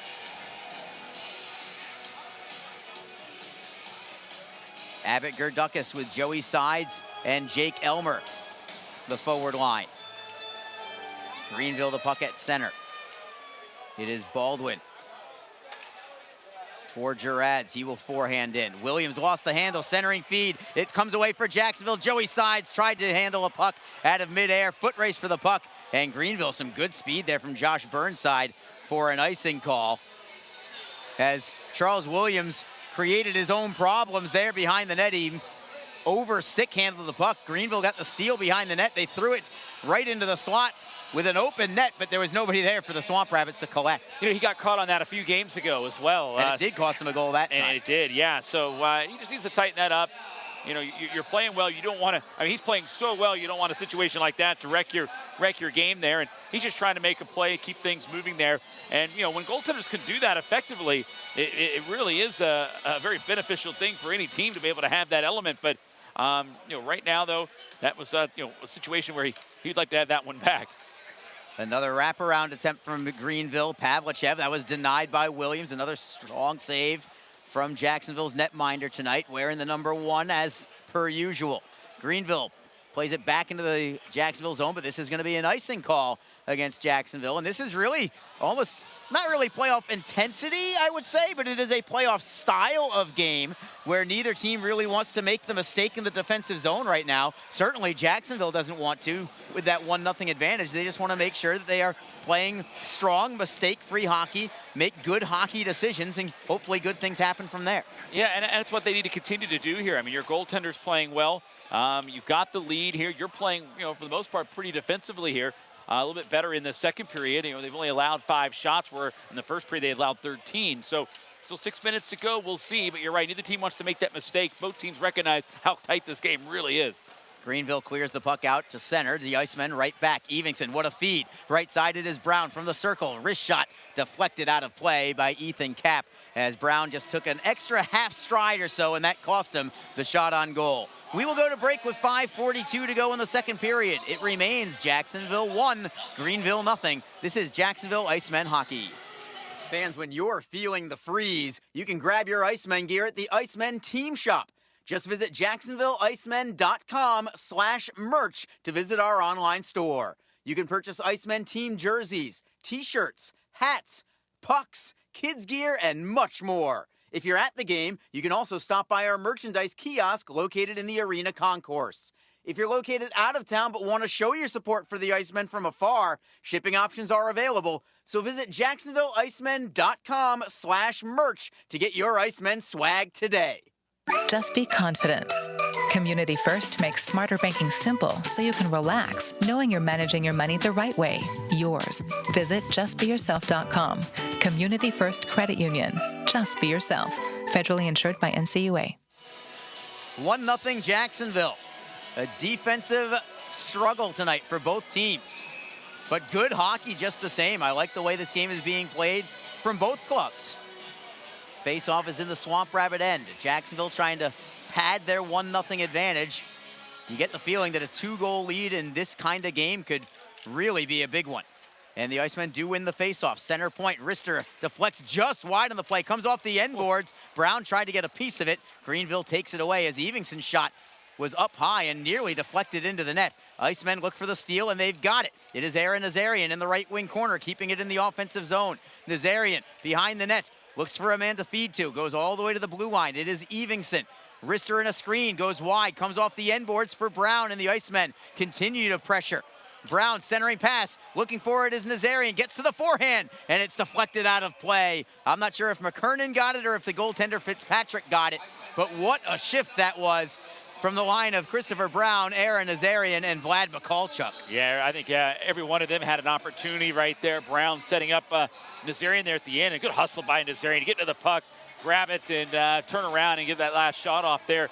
It's deflected out of play, but again, that's how he gets his goals. Just kind of gritty, heads-up play. He never quits on any kind of shift, and that was a good shift there, Arlie. And Iceman continue to press here as we're approaching 5 minutes to go in this second period. Nazarian now tied with Jake Elmer for second on the team with 6 goals. As Greenville clears out of the zone, and they come immediately up the right wing side, but Brandon Fortunato with a good poke check to keep the puck away from Sean Cameron. And now Fortunato steals the puck and knocks it behind his net for Jacob Friend. Well done on a couple of occasions there for Fortunato, as the Icemen eventually get the puck out to center ice. Friend looking for Lynch. Knocked away by Baldwin, and the Swamp Rabbits have a 3-man rush. 4 back for Jacksonville. Centering feed, penalty coming on Jacksonville as the Swamp Rabbits put it wide of the net. It caroms all the way back into Greenville's zone, but it will be a power play for Greenville as soon as the Icemen touch the puck. There's Lynch with a good solid hit behind the Swamp Rabbit net. We are still playing on. The Icemen have not gotten possession of the puck yet, so 6 skaters on here for the Swamp Rabbits. It is Gerads over the blue line, dropping it for Pavlichev. Pavlichev finally gives it up. There's your touch from the Icemen, as the Icemen will be short-handed. Travis Howe is trying to even things up. He was trying to bait Nikita Pavlichev into a penalty of his own, but nothing doing there. Jacksonville short-handed as Fortunato heads to the box. Well, this Iceman penalty kill has been getting them out of situations and jams now the last couple of weeks. A unit that's playing very well here, Arlie, and here in a tight game, they're going to be asked to do it again. This is it's a 2-minute penalty. It could be routine, but again, you're protecting a 1-0 lead, not a 2 or 3-0 lead. So they really need to focus here on this one at the task at hand. get off the kill here, and then you're pretty much halfway through the remaining part of the time here on the game clock for the second period. Penalty killers for the Icemen are Abbott Gerdukis and Aaron Nazarian. Gerdukis wins the face-off. Nazarian skates with it a little bit before rifling it down 200 feet. And this is where you really miss a guy like Derek Lodemeyer in the lineup. Yeah, he's one of your anchors on the penalty kill. He's out. You got banged up a little bit last game. Can't go here today. And, you know, this is where you miss him in these penalty kill situations that he's so good at. Jacksonville does have 6 shorthanded goals this year. But right now, they just want to make sure they do the right thing defensively as the Swamp Rabbits have the puck in the offensive end. Flip pass to the blue line, just holding it in there. Our Greenville's Josh Burnside comes around the boards. Pass goes wide, and it rolls all the way out to the center ice. Burnside with Nazarian right on his heels. Burnside spins away from Nazarian. Nazarian had that stick up high. That was close. Nearly clipped Burnside as the Swamp Rabbits are onside. Still on the power play for another minute 8. Rister from the Swamp Rabbits goes over the crossbar, comes off the boards for Jacksonville, and Jacob Friend will drive it out of the zone.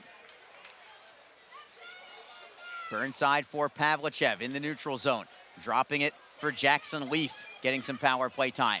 Leaf on the right wing side, avoids a hit from Jacob Friend. Leaf tries to center, McKenzie got a piece of it. Nice work defensively from Kyle McKenzie. 2-on-2 battle along the wall. McKenzie got it loose, comes free for Friend, but not out of the zone yet. Leaf holds it in all the way to the blue line for Reddick. Rister in a screen. It deflects wide. Williams has lost his stick. He got it right back. Sharp angle shot, and Williams with the glove save.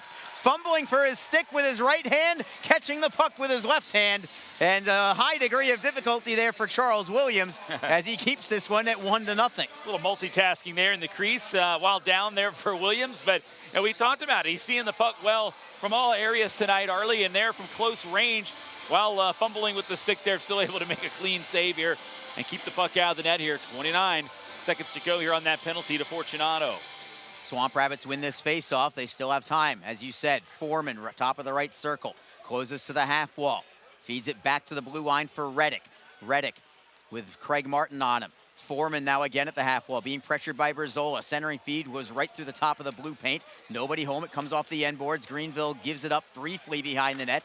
Panetta got a piece of it. 5 seconds to go on the power play. Swamp Rabbit still with the puck. Leaf tries to center. Turns to the top of the circle, plays it into the corner. Cuglietta, pass goes behind a man. McKernan had pinched in. Now it's Fortunato hustling for the puck right out of the box. Jacksonville keeps the puck in on the offensive zone. It is Berzola trying to center. Stolen by Greenville. The Icemen trying to capitalize with Brandon Fortunato coming out of the penalty box.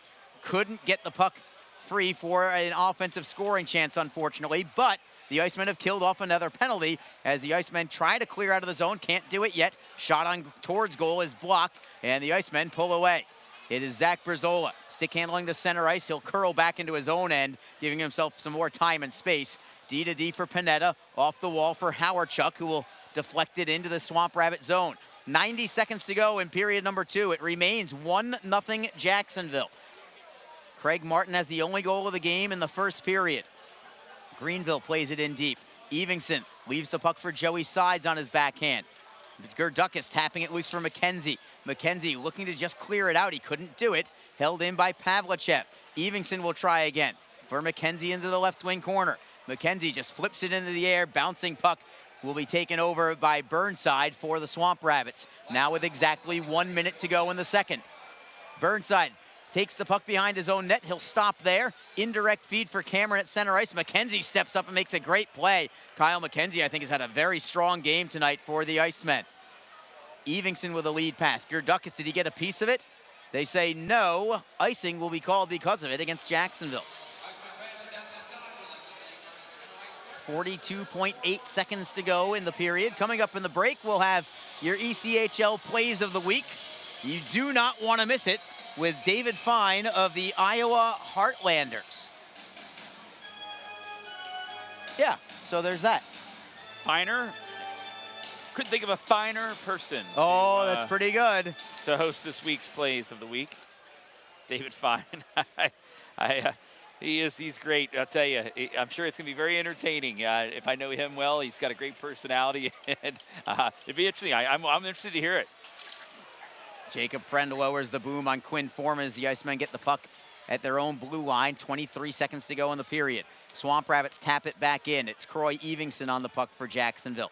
Circling the back of his net, gets away from Kuglietta, flips it to the right side for McCallchuk. One last chance here for the Icemen.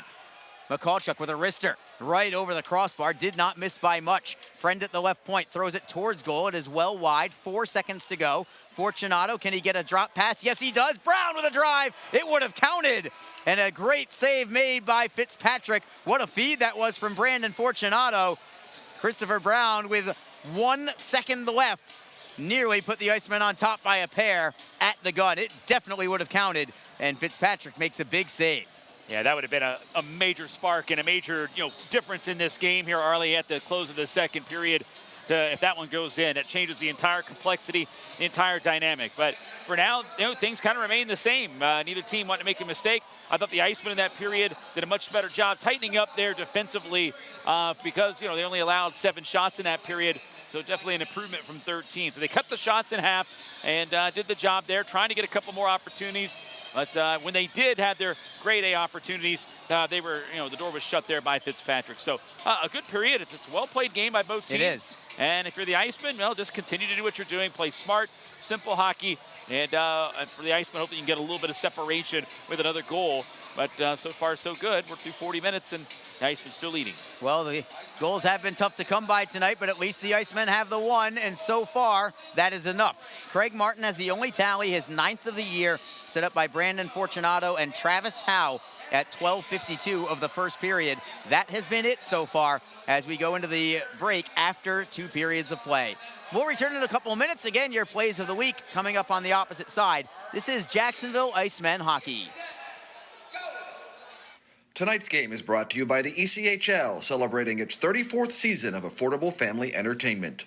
The ECHL would like to recognize the following league sponsors: AMI Graphics, official signage provider; AthleticNet, official jersey supplier; Baron Rings, official championship ring supplier; BFL Canada Insurance and Sutton Special Risk, sponsors of the 2022 ECHL Hall of Fame induction ceremony; Flow Sports, the exclusive streaming provider of the ECHL; Geico, official auto insurance of the ECHL; The Fairley Group, official commercial insurance provider; Handbid, the official mobile auction app; Honig's, the official partner of the ECHL officiating team; Howie's Hockey Tape, official hockey tape and lace provider; In Glasgow, official puck provider; My Grey Group, your source for game-worn jerseys; Sideline Swap, official online marketplace of the ECHL; and Warrior, exclusive on-ice equipment provider of the ECHL and title sponsor of the 2022 ECHL All-Star Classic. Catch all of the ECHL action live in high definition by logging on to flowhockey.tv. Just be positive. Your Community First Mortgage champions make sure you get a great rate, a quick close, and can save you about $3,000 in closing costs. Apply at communityfirstfl.org. Community First Credit Union. Just be yourself. Federally insured by NCUA, Equal Housing Lender. Don't forget, this game is being streamed live around the world today. Go to flowhockey.tv to catch all of the Iceman action and archived footage of the event. Flow Hockey is the live streaming home for the Icemen. Get the Flow Sports iOS and Android apps to watch the event live and on the go. Upgrade to a pro subscription and you can gain access to premium content on all Flow Sports sites. This includes more than 1,000 live events, original documentaries, exclusive training and technique videos, and much more. Follow Flow Hockey on Twitter, Facebook, Instagram, and YouTube to get the latest news and updates from the Icemen and other upcoming Flow Hockey events. Flowhockey.tv, the new streaming home of the Jacksonville Icemen and the ECHL. Best Bet Jacksonville and Orange Park are open and excited to bring you the best in poker, simulcast wagering, cocktails, sushi, and more. Visit bestbetjacks.com for more information. Best Bet. Experience the best. The 2022 Warrior ECHL All-Star Classic is coming to Jacksonville. Join us for this fun, multi-day hockey celebration and watch your Jacksonville Icemen take on the Stars of Tomorrow. The fun begins on Sunday, January 16th with the Fan Fest presented by Hodges Mazda. There'll be a live music, interactive games, a Hall of Fame ceremony, and a chance to meet the players. Then on Monday, January 17th, your Icemen go head-to-head against the ECHL All-Stars in the Warrior ECHL All-Star Game. All-Star Game and FanFest ticket packages are currently available for your family or business. Contact the Icemen at 904-602-PUCK. That's 904-602-7825, or visit us online at jacksonvilleicemen.com. Just be in control. With free interest checking and great digital tools, Community First makes smarter banking simple. Add an account at justbeyourself.com. Community First Credit Union. Just be yourself. Federally insured by NCUA. Fans, when you're feeling the freeze, you can grab your Iceman gear at the Iceman Team Shop. Just visit jacksonvilleicemen.com/merch to visit our online store. You can purchase Iceman team jerseys, t-shirts, hats, pucks, kids gear, and much more. If you're at the game, you can also stop by our merchandise kiosk located in the arena concourse. If you're located out of town but want to show your support for the Icemen from afar, shipping options are available. So visit jacksonvilleicemen.com/merch to get your Icemen swag today. Just be confident. Community First makes smarter banking simple so you can relax, knowing you're managing your money the right way. Yours. Visit justbeyourself.com. Community First Credit Union. Just be yourself. Federally insured by NCUA. The Jacksonville Icemen offer discounted tickets for groups of 10 or more. Whether it's a company outing, a group from your school or church, or just a gathering of friends, the Icemen can help you set up a night of fun at a discounted cost. Other benefits include an intermission ride on the popular Fan Zam, a post-game group photo, or take a shot on net after the game. Ticket fundraisers are also available. For more information, contact the Iceman office at 904-602-PUCK. That's 904-602-7825, or visit us online at jacksiceman.com. Iceman Hockey. Feel the freeze. Hi, everyone. This is Allie McDeal from the Best Bet Poker Rooms. Experience the popular Vegas-style game Fortune Pai Gow Poker. Both locations are now playing face-up Pai Gow. It's more fun to play than ever. You could win up to $25,000 on a single $5 bet. Come play at either Best Bet location today. The Jacksonville Icemen are always looking to give back to the communities of North Florida. The team offers a ticket fundraising program that many local nonprofits and schools and charitable organizations can take advantage of. The program is simple. Your organization sells tickets to an Iceman home game, and a portion of each ticket purchase will go directly to your cause. This is a fun and easy way to raise money and gain exposure for your organization or school. For more information, contact the Iceman office at 904-602-PUCK. That's 904-602-7825, or log on to jacksiceman.com.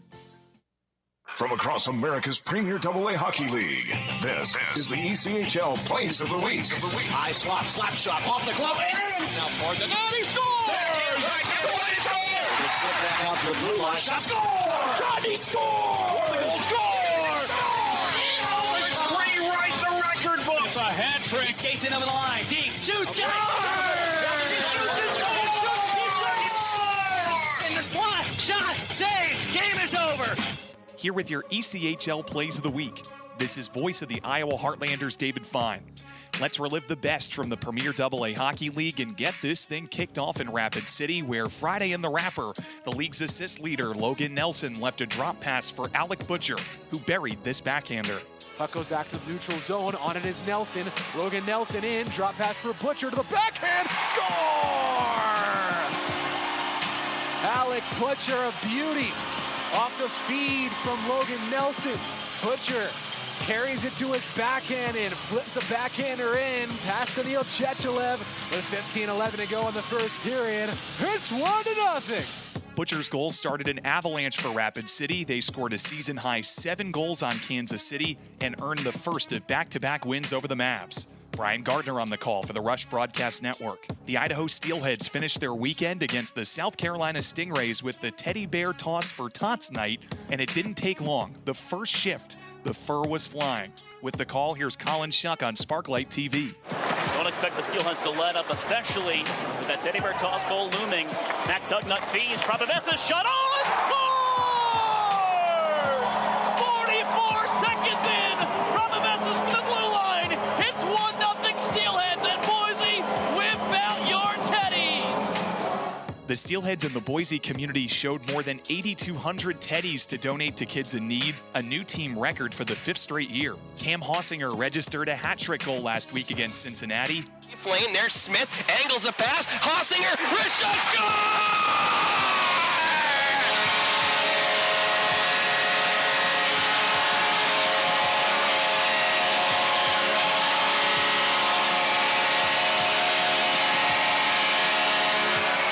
He wanted him to throw teddy bears. Now let's have some hats fly. A hat trick for Cam Hossinger. That's the legendary DJ Ebasala on the call for Wheeling. The hat trick already Wheeling's 3rd of this young season. The top 2 teams in the North Division, the Newfoundland Growlers and the Trois-Rivières Lions, were in the final game of a heated 3-3 series at the old Mary Brown Center in St. John's. Each team entered the finale with a win already in their back pockets. And with the Growlers down by a goal in the final few moments of action on Sunday, Growlers forward Ty Pelton-Bice answered. We'll have to wait and see if they can find some magic. Here in the final 3 minutes, they score! Magic at the Mary Brown Center! It's a tie game, a power play goal with 2:38 to go! Chris Ballard with the call on the Growlers Broadcast Network. In the Commonwealth of Massachusetts, the Worcester Railers hosted their annual school day game. They welcomed more than 5,000 plus Worcester public school students, and there was a lot to cheer about as the game went beyond regulation. All tied up at 6, and Cam McGuire provided this call on 98.9 Nash Icon, the Railers Radio Network. Cuts to the middle, sticked away by Ellis. Rapace frees up. Here's a 2-on-1 for Worcester in overtime. Rapace down the right side, forehand off the bar, rebound, he scores! Overtime winner! Anthony Rapace ices the game, and the Railers take down the Mariners 7-6 here on Wednesday. Rapace is up to 4 goals, 11 points on the season through 14 games. The Cyclones hosted the Wheeling Nailers last Wednesday in the Queen City. Forward Yashiro Harano had his former team's number. Right circle, Schultz in front. Harano takes a shot, he scores! Yashiro Harano with a hat trick. He tipped the goal earlier in the game. That's 3 on the night. And on back-to-back power play goals, hats rain down. There's 1, there may be more. That's Andrew Mossbrooks on the call. A come-from-behind 6-5 Cyclones win. Harano netted 3 goals as part of a 5-point performance.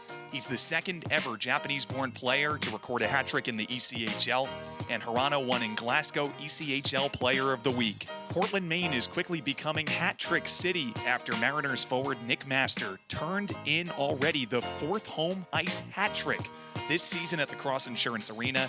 Master turned the trick on Friday night against the Worcester Railers. Misha at the goal line again. Ducks right out in front. Save, rebound, hat trick! Nick Master hat trick! And the 4th Mariners hat trick on home ice in just 11 games. Ed Chalmax, Louis Serter Gossage, Alex Olivier Boyer, and now Nick Master. He's got all 3 goals, 1 in each period.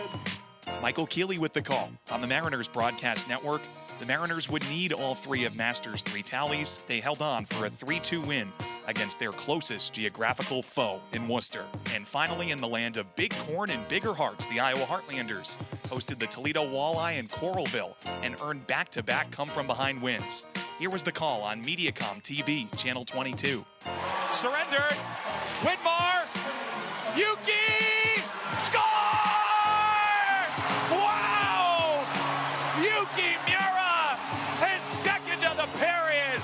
And that's a power play goal. 3 goals in 6:07 in the 3rd. And this place is going nuts. Yuki Miura has been impressive as any Heartlanders player. He has 6 goals in his first pro month.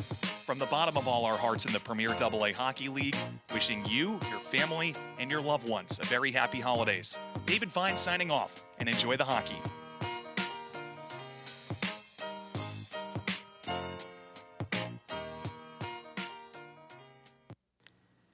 Don't forget, this game is being streamed live around the world today.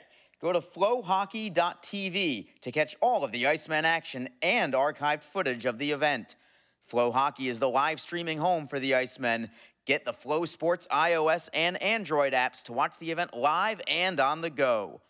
Upgrade to a pro subscription, and you can gain access to premium content on all Flow Sports sites. This includes more than 1,000 live events, original documentaries, exclusive training and technique videos, and much more.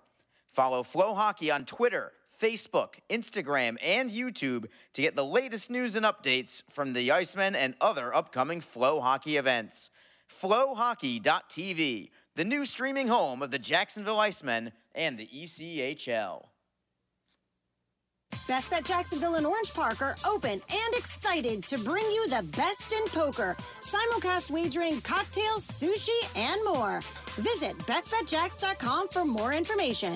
Best Bet. Experience the best. The 2022 Warrior ECHL All-Star Classic is coming to Jacksonville. Join us for this fun, multi-day hockey celebration and watch your Jacksonville Icemen take on the stars of tomorrow. The fun begins on Sunday, January 16th with the Fan Fest presented by Hodges Mazda. There'll be a live music, interactive games, a Hall of Fame ceremony, and a chance to meet the players. Then on Monday, January 17th, your Icemen go head-to-head against the ECHL All-Stars in the Warrior ECHL All-Star Game. All-Star Game and Fan Fest ticket packages are currently available for your family or business. Contact the Icemen at 904-602-PUCK. That's 904-602-7825, or visit us online at jacksonvilleicemen.com. Welcome back to downtown Jacksonville, along with Alex Reed, Arlie Johnson with you from the VyStar Veterans Memorial Arena. The Jacksonville Icemen still nursing this 1-0 lead over the Greenville Swamp Rabbits after 2 periods of play. The only goal coming from Craig Martin at the 12:52 mark of period number 1. And Reeder, I want to get to a couple of congratulations for you from the Mixler feed, but before we do that, we have to give a special shout out to somebody as well. Yeah, we do. I mean, obviously, we give shout-outs all the time to everybody here that are watching on FlowHockey.tv, our great following on Mixler. But we give a shout-out right now to Elliot, who is driving in the car with his dad, Ken. So we got the Vesna's, what a great name, by the way. So good. I mean, it is. I mean, it's a perfect hockey name. But either way, want to say hi to Ken and Elliot driving home. I know they were at the game for a little bit, and I know they had a youth hockey there as well tonight. So they're heading home right now after a long day, but I wanted to give them a shout out there. So hello, Ken and Elliot. Drive safe, and we'll be seeing you soon. And go Icemen. Make sure you cheer us on, hopefully to a victory in this final third period. And lest we forget, Reeder, we addressed it. If you are just tuning in, you may have missed that our public address announcer, Joe Massa, is now the Emmy Award-winning Joe Massa. Yeah. But just as important is that it is now my broadcast partner, newly engaged Alex Reed. Yeah. And plenty of congratulations for you out here, Reeder. And then we got the best mascot. We get the best mascot in the league here. Fang right on cue. He's like he knew we were going to talk about it. He came to give hugs. Oh, yeah. He's got for the you, popcorn Reeder. ready. Why don't you give him a special kind of hug, Fang? We also want to give you congratulations to you, Reeder, from Andrew Fielder on the Mixler feed, Bobby Sanders, Isabella Jolene, SCPO Subs, Mike Mitchell and Cheryl Mitchell, Marty Pat, 32081, who I believe is Laser, also known as Laser. All wishing congratulations to all of you. It's just the zip code. Just the zip code. Oh, it's just the zip code. That's all that it is. That's the Twitter name. Lots of people wishing out congratulations to you, and as well they should. Oh, well, I appreciate everybody. Again, it's awesome. This whole thing's great. We get to know everybody. People stop by and say, hey, I'm such and such on the Mixler thing. And then we all get to share in Iceman hockey and the success there. But I love when these personal things happen. That's great. Big thank you to everybody. Again, very excited. And it's been a good week so far. It's a great weekend. Yeah. The Icemen were winning, and then that happened on Sunday night. We had the night off. So big thanks to everyone. Yeah, we actually a week or so ago, speaking of people coming up, just saying hi and putting real names to these guys, we met SCPO Subs a couple of weeks ago during the homestand. His name is Jeff, if memory serves me correctly. Just wanted to put a face to the name, and we love it when people do that. By all means, we are an open book here, guys. If you can make your way to the top of section 114 just to say hi, do that, because we're kind of social. We like to talk a little bit. Yeah, this is an interactive thing, and it's the Iceman family. That's what Bob Arablo, Andy Kaufman, that's what they preach here. We're all part of the Iceman family here, and right now, your Iceman playing well. Greenville right off the jump got an opportunity on goal, and it's putting it wide, I believe, was Cameron. Maybe Williams got a piece of it, but I think it was just a shot that went over the crossbar from Cameron. That was literally just 5-6 seconds into the period, right off the center ice faceoff. Yeah, not how you wanted to start. Not how I don't think the Icemen drew that up there in the locker room. I think they wanted to have a little bit more of I mean, I know they want to have a good defensive period here, but 6 seconds in, you allow a guy to get behind your defense and go in on a chance of Williams. And that's not exactly how they started it. But they dodged the bullet, and we'll see how this goes. Icing called against Greenville seconds later, so we have a stoppage in play. Just under 30 seconds gone by in this third period. Still 1-0 Jacksonville. Craig Martin, the goal scorer, he is on the ice right now with Luke Lynch and Travis Howe. Puck slides right back to the Swamp Rabbit netminder, Fitzpatrick. He'll put the catcher's glove on it, and we'll drop it once more to his left. Travis Howe with some strategy here with Craig Martin. Those two are going to switch up, so Martin's going to go into the slot. Craig Martin in the slot. Travis Howe now along the near side boards. Luke Lynch still in the pivot. He'll try and win the faceoff back to Zach Berzola. Unable to do so. Greenville wins it. They'll chip it off glass and out. Zach Berzola turns and moves it up the boards. Stolen by Greenville. It's Ben Freeman with a wrister. Whistles it just wide. Comes off the glass, and Williams will poke it into the corner. The Icemen come away with the loose puck. It is Lynch with Martin, 2-on-2. Lynch over the blue line, tries to drag around Reddick. He beats him, cuts it to the front of the net. Save is made, rebound Howe, just poking it wide. Comes free, backhander. What a save by the defenseman for Greenville as the puck is finally frozen. Jacob Panetta going for the goal, but saving it there was Ben Freeman for Greenville as Travis Howe had a chance for his first goal of the season. That play was made possible by a nice move there by Luke Lynch. Lowered his shoulder, went around the man, and swung it to the net, brought it there.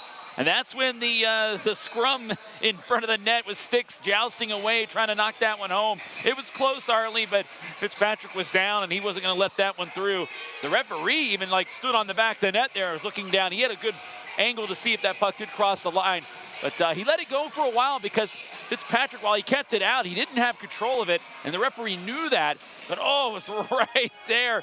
And you had players, defensemen getting down there as well. What a save that was by the defenseman, yeah, the Freeman. defenseman, Freeman, yeah. He was there and had the short side post covered that time. I think Panetta, who had that shot that was blocked by Freeman, he was going to try and argue, obviously unsuccessfully, that Freeman had covered the puck in the crease, which would have been a penalty shot had the referee deemed it that way. I think it was the right call all around. I do too. Yeah, it was, and you're right. But that's when those types of situations happen. Closing your hand on the puck and grabbing it, and holding it in the crease there. Those are all kind of no-nos. You can't do it. Jacksonville at center ice. A poke check from Greenville. They've got a 2-on-1, 3-on-1. Cuglietta forehand save. Williams with the blocker, and it goes out of play on the deflection, but not what you were looking for Jacksonville when you want to play smart defensively. And the next thing you know, there's a turnover at the blue line, and the Swamp Rabbits get a chance with a 3-on-1. Great save there from Charlie Williams to keep the Icemen on top. Yeah, we're not really a minute and a half through, Arlie, and already two chances, grade A chances there for Greenville. Some mishaps there for the Icemen. And that one there was just a turnover that led to that chance, not to mention it was coupled by the fact that one of the other Iceman defenders fell down on the play, which made it that 3-on-1. But again, Williams coming up big, bailing his group out. Now with 21 stops on the night. Cuglietta called his own number there on the 3-on-1. I think Williams may have anticipated that as well, that Cuglietta, the team's leading scorer, might just go for it himself. I think maybe he just kind of took a chance on it, almost like a baseball player guessing curve. I wonder if Williams may have done the same thing, guessing shot on Cuglietta. Either way, he was up to the task. Yeah, he was, and he very well may have guessed that. And again, you look at Cuglietta, he's kind of like the guy right now. And I think maybe Williams knew that. Like, hey, I know this guy. It's on his shoulders right now with all the call-ups, and he's definitely going to take the shot. Shooters shoot, and scorers they'll shoot a little bit more often than not. So I think he was ready.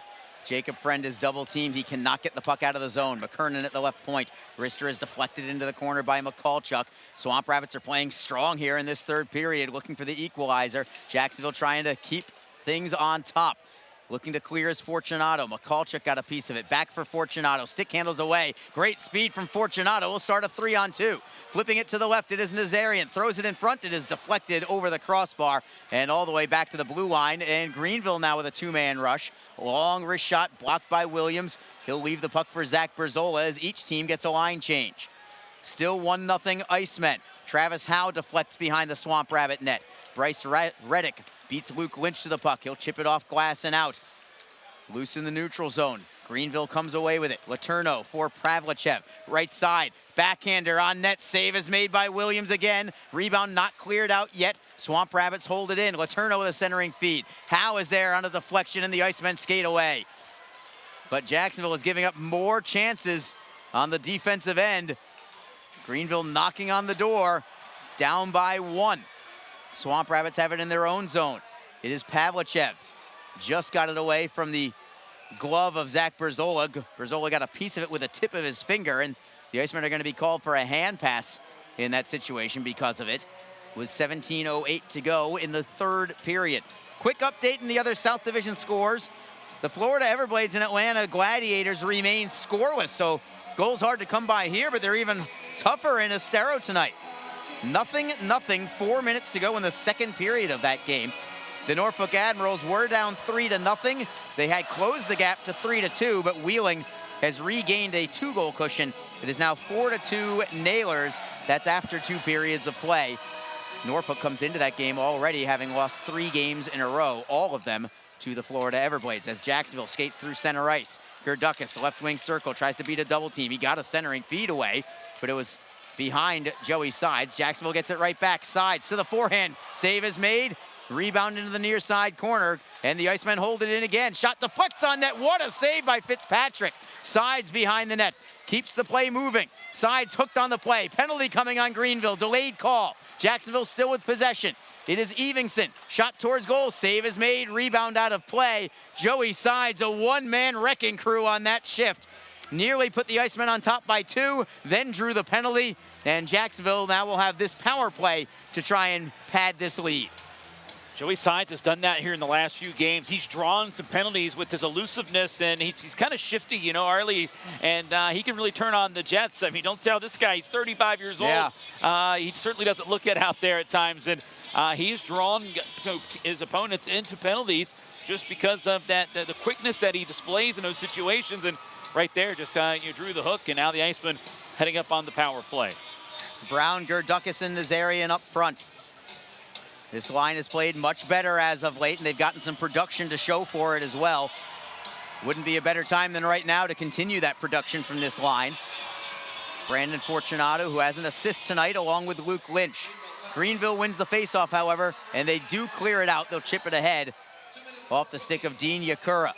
Fortunato back behind his own net. The Icemen on the power play this year, 21st in the league overall at 15.9%. Greenville's penalty kill, 13th overall in the ECHL at 80.8. Jacksonville into the zone, but playing it towards the blue line, and Lynch was not there. Fortunato has to give chase. Cuglietta now peels off on his race. He'll go to the bench for a line change instead. Here's Lynch for Jacksonville. Got a deflection and taps it behind the Swamp Rabbit net. Looking to move it free for Nazarian. Couldn't get it there. Greenville with a steal and clear out. Goes back behind the Jacksonville net. Williams will play it himself to the left side for Brown. Brown will reverse it, and Gerdukas shifts away from a man. He'll drop it for Jacob Panetta. Still 1:07 to go on the power play. Panetta for Jake Elmer. Panetta gets it back, but it went behind him, and Greenville again clears out. Foot race for the puck, shorthanded. Letourneau will be first on the puck, but it's behind the Jacksonville net. Brown takes the body. Well done defensively by Christopher Brown, but the Swamp Rabbits are doing a very good job killing this penalty as Panetta turns away from Jackson Leaf, and will start the rush for Craig Martin.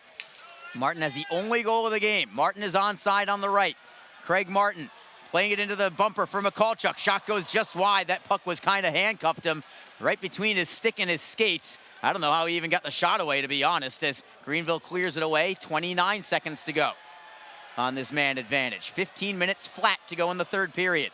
It is Martin onside for Howarchuk. Howarchuk will rim it around. Looking for it there is Elmer at the blue line. Pineda will shovel it into the near side half wall. Martin looking to dig it free from Ethan Kapp, and he does. Martin on his forehand, lets it go to Pineda at the right point. Back off the wall for Martin.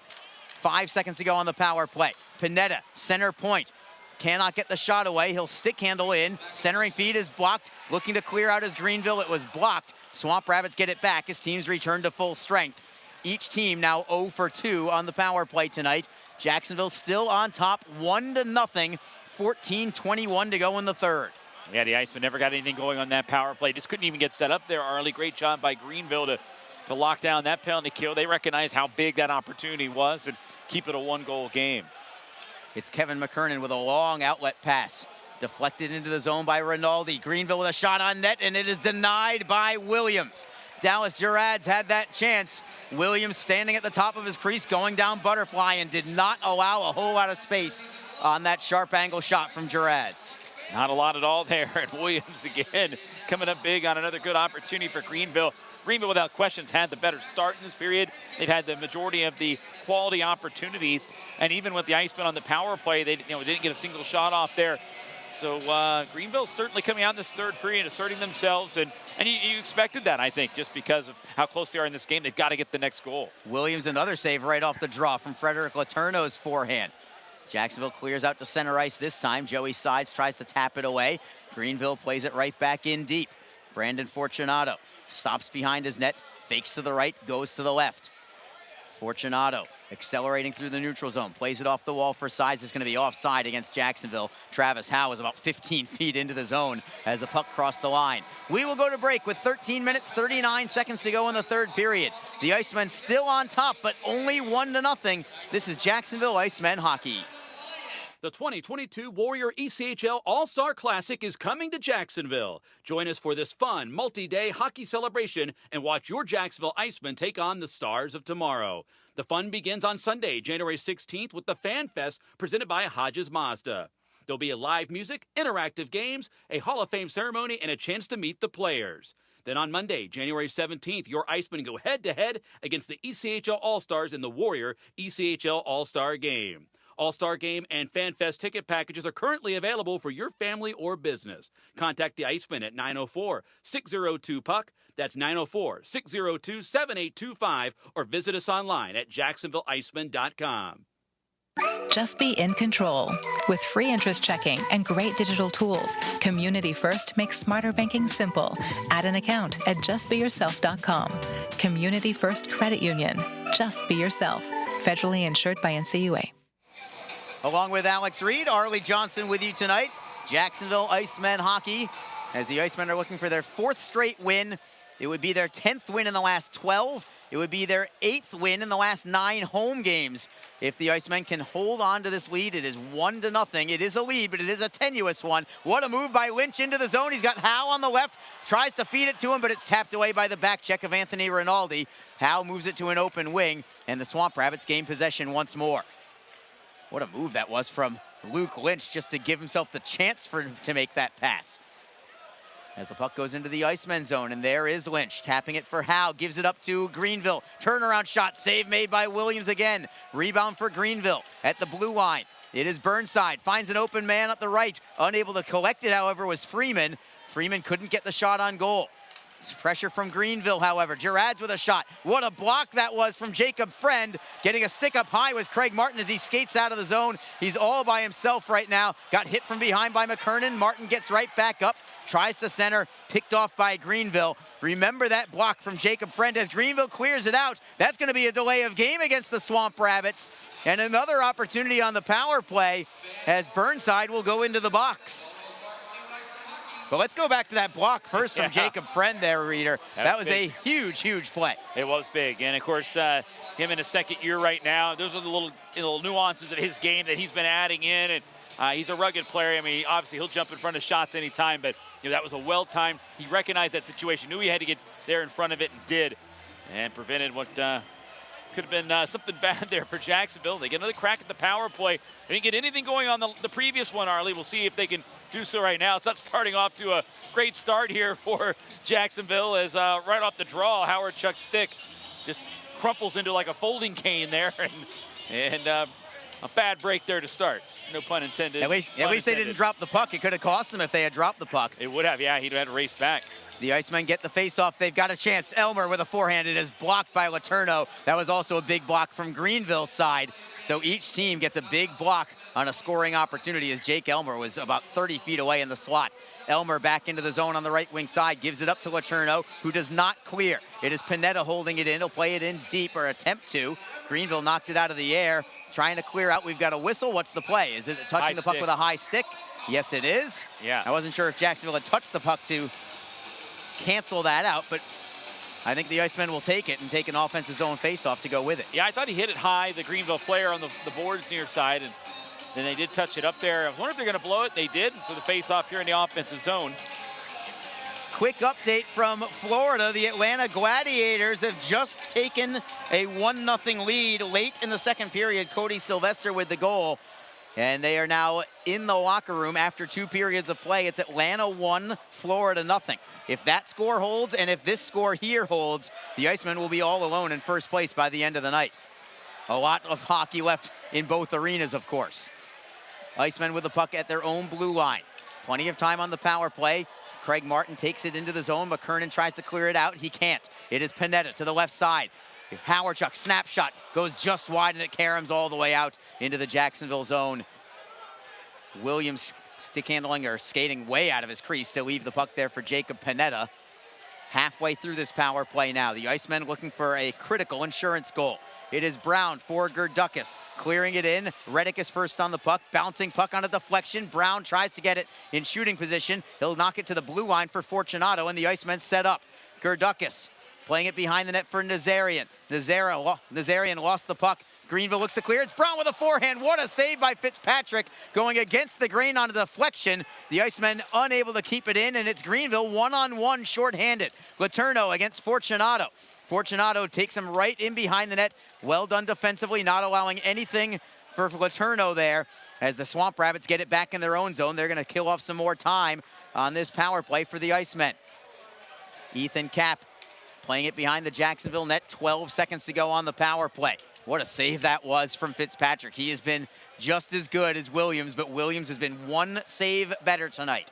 Fortunato onside for Nazarian. Into the right wing corner for Gerdukas. His team's come to full strength. Gerdukas on his backhand, trying to leave it into the corner. The Swamp Rabbits steal and clear. It comes out to center ice. Team skate 5-on-5. We've got 10:24 to go in the third period. 1-0 Jacksonville. Brandon Fortunato in his own zone, nobody near him. And he's not in any rush as he drifts behind his own net and then finally starts the charge forward. Feeds it to the right for Vlad Mikulchuk. Stick handles away from one man, but not by a second. A misplay by Greenville didn't cost them. They just drive it around the boards and back out. McKenzie with an outlet pass. It's deflected into the zone by Sides. Picked up there by Josh Burnside. Burnside with a double team forecheck, but neither of them are playing in deep. Mikulchuk's at the top of the blue paint. Long outlet pass. Great play by Croy Evingson to step up at center ice, and the Icemen are back the other way. Martin with a shot. It is blocked, tapped up into the air, loose into the slot. Where's it going to go? The Swamp Rabbits end up with it, and Rinaldi will skate out of his own end. The Icemen take it back over. Evingson fell down. A couple of men almost fell down. Evingson gets back up, tries to tap it free for Sides on the left wing side in his own zone. A safe clear out. Will it reach the goal line for an icing? No, not quite. Ethan Kapp is there. We play on. Swamp Rabbits with the puck deep in their own zone. Stretch pass for Letourneau. He gives it up to the Icemen and Jacob Pineda. D to D, it's Zach Berzola on the right wing. Berzola couldn't find a teammate. It goes into the Greenville zone. No icing here. Elmer tries to steal behind the net. He got it free. Centering feed deflects. Held in by the Icemen. Pineda for Elmer into the far side corner. Elmer leaving the puck for Howarchuk. Howarchuk pokes it back into the corner. McKernan is there to steal. Does not clear. Howarchuk with a steal. Right side Berzola. Wrist shot. Save. Rebound is there. Berzola couldn't get there, and the Swamp Rabbits have a 3-on-2 the other way. It's Letourneau over the blue line for Gerards. Gerards, top of the right circle. Shot is deflected by Berzola, who bats it out of midair. And the Icemen will gladly take that whistle and stoppage in play as Berzola knocked the puck out of the air, but it was a good defensive play by Zach Brazola as the Icemen remain on top 1-0, and we will go to break. 8:27 to go in the third period. We are set up for a dandy of a finish. This is Jacksonville Icemen hockey. The Jacksonville Icemen offer discounted tickets for groups of 10 or more. Whether it's a company outing, a group from your school or church, or just a gathering of friends, the Icemen can help you set up a night of fun at a discounted cost. Other benefits include an intermission ride on the popular Fan Zam, a post-game group photo, or take a shot on net after the game. Ticket fundraisers are also available. For more information, contact the Iceman office at 904-602-PUCK. That's 904-602-7825, or visit us online at jacksiceman.com. Iceman Hockey, feel the freeze. Hi, everyone. This is Allie McDeal from the Best Bet Poker Rooms. Experience the popular Vegas-style game Fortune Pai Gow Poker. Both locations are now playing face-up Pai Gow. It's more fun to play than ever. You could win up to $25,000 on a single $5 bet. Come play at either Best Bet location today. We are back. Arlie Johnson with Alex Reed. Getting to the nitty-gritty right now, and the Icemen, who scored at the 12:52 mark of the first period, didn't think so at the time, but it turns out that's still the only goal of the game. 1-0 Jacksonville. Craig Martin has that tally, and that has been it for either club tonight. Greenville with the puck in the offensive zone. It is Cuglietta trying to cut to the middle. Save made by Williams. Rebound goes off the mask of Williams. He got hit in the back of the head, and the Icemen skate away. I'm not sure if it was an Iceman player or a Greenville player, but he got hit in the back of the head as that puck went over his head and behind him a little bit. Dangerous situation as the Swamp Rabbits take it back into the offensive zone. Save again by Williams with the blocker and stick combination. Swamp Rabbits will reverse it to the far side. Nazarian just trying to clear it out. Couldn't do it. Brazola gets a piece of it, trying to knock it free for Brown. Brown along the wall. Greenville is there. Brown will try the near side this time for Joey Sides. Sides to his backhand. He is double teamed. Got a stick up high, no call. Sides lost his stick in the process. Turns and goes to jaw at the referee, Sam Heidemann, who says, play on, boys. Still 1-0. Greenville into the zone, icing against the Swamp Rabbits with 7:17 on the clock. It's been a fantastic hockey game. Not every fantastic hockey game has to be a 5-4 game. No, absolutely not. I mean, and that's what they gave us on Friday, these two teams. It was a 6-4 Iceman win on Friday. It was a wild game. It was entertaining, but this one's been entertaining in a different way, more of a defensive way. And but, you know, this seems to be your typical Greenville-Jacksonville Iceman game, Arlie. I mean, it just dates back to last year, and now here to this year as well, aside Friday's game being kind of the anomaly of the series set here. But, oh, yeah, someone got clonked here. We need security right now to get down. We need to get security as somebody got a puck down below. So we need to see if we can get somebody, because we got an injury from a fan down in the first row right now.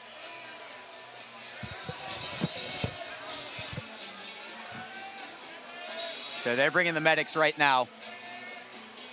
Hopefully everybody's okay as Greenville cleared the puck, and I think that might be delay of game again. Yeah, they're coming right now, the paramedics here. Of course, puck sharply deflecting off a stick and going sharply into the stands, and unfortunately struck a somebody in the first row. Yeah, somebody there in the first row. And now we got the so emergency personnel heading down there right now. Everybody getting together here. Travis Howe is on the ice and immediately was on the other side of the glass and where the fan got struck, and was signaling for help immediately there, but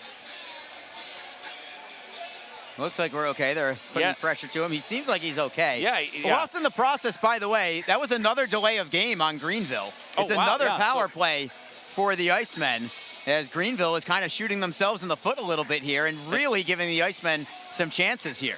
And look who the person is right next to the person who got hit, who, by the way, seems to be okay. They're coherent here, but again, they're just applying pressure there to the spot. But Andy Kaufman, the Iceman owner, he's right. Amazing. He ran down he sits here just to our right, runs down, and he is the first to respond, essentially, and is sitting next to that person. I mean, this tells you everything about how much he loves this team and everyone associated with it. He's just Andy Kaufman. Hats off to you. Yeah, amazing.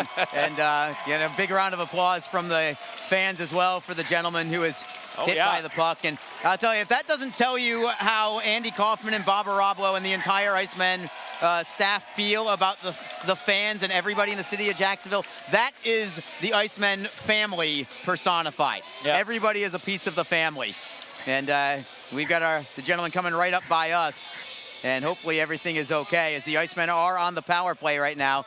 He's shaking his head like, yeah, I'll be okay. I'm a hockey fan. I'm tough. He is tough. He is tough. He's got a smile on his face there, even though he's got obviously a little blood spot there on his noggin, but they're just going to take care of it, make certain that everything is going to be okay. Jacksonville gets the puck in their own zone. They are on the power play.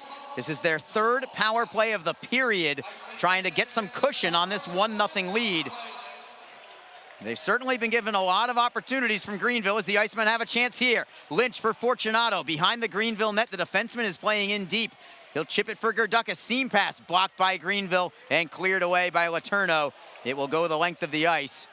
It also makes me a little concerned that perhaps Jacksonville might end up shorthanded by the time that this evening is over, and they may have to kill off another one on their own in order to preserve this lead. So you better score while you have the chance on the power play. It's Pineda chipping in. Martin chases after, but Reddick is first on the puck, and he will clear it out to center ice. Jake Elmer at the red line, spinning away from Cuglietta. Nice move there by Elmer. He'll start the charge. Onside, splits a couple of men, takes it into the corner, spins away from one man. He'll reverse it and try Ben Howarchuk at the near side. Howarchuk loses the handle. It is cleared away by Burnside. 35 seconds to go on the power play for the Icemen. 5:42 to go in the game. The Icemen still on top, 1-0. Jacob Pineda for Jake Elmer. Elmer over the blue line for Martin on the backhand. Martin to the blue line. Couldn't find Jacob Pineda. And with the puck on edge, Pineda will track it down in front of his netminder. Maybe one final chance on the power play. 12 seconds to go on it. It is Elmer with a drop pass for McKenzie. McKenzie will snap it in behind the Greenville net. Comes around the boards for Ethan Kapp. McKernan looks to clear out. And the Swamp Rabbits do get it out. Foot race for the puck as well. Pineda gives chase against Freeman. Pineda just beat him by a stride and gets it to Kyle McKenzie. Pineda saw it coming. Freeman is like a freight train out there. He's a big fella at 6'5", 215, but he showed some wheels there, and Pineda had to really hustle to beat him by about a half a stride. Less than 5 minutes to go in the game. The Icemen looking for another chance offensively. Sides loses the handle at the blue line, and the Swamp Rabbits come back in transition. Cuglietta going wide on McKenzie. They both go down as the puck goes to the blue line. Greenville holds in. Burnside, top of the left circle. Rister is blocked in front. Comes up high to Greenville. Forehand goes wide from Rinaldi, and it comes to the Icemen in the corner.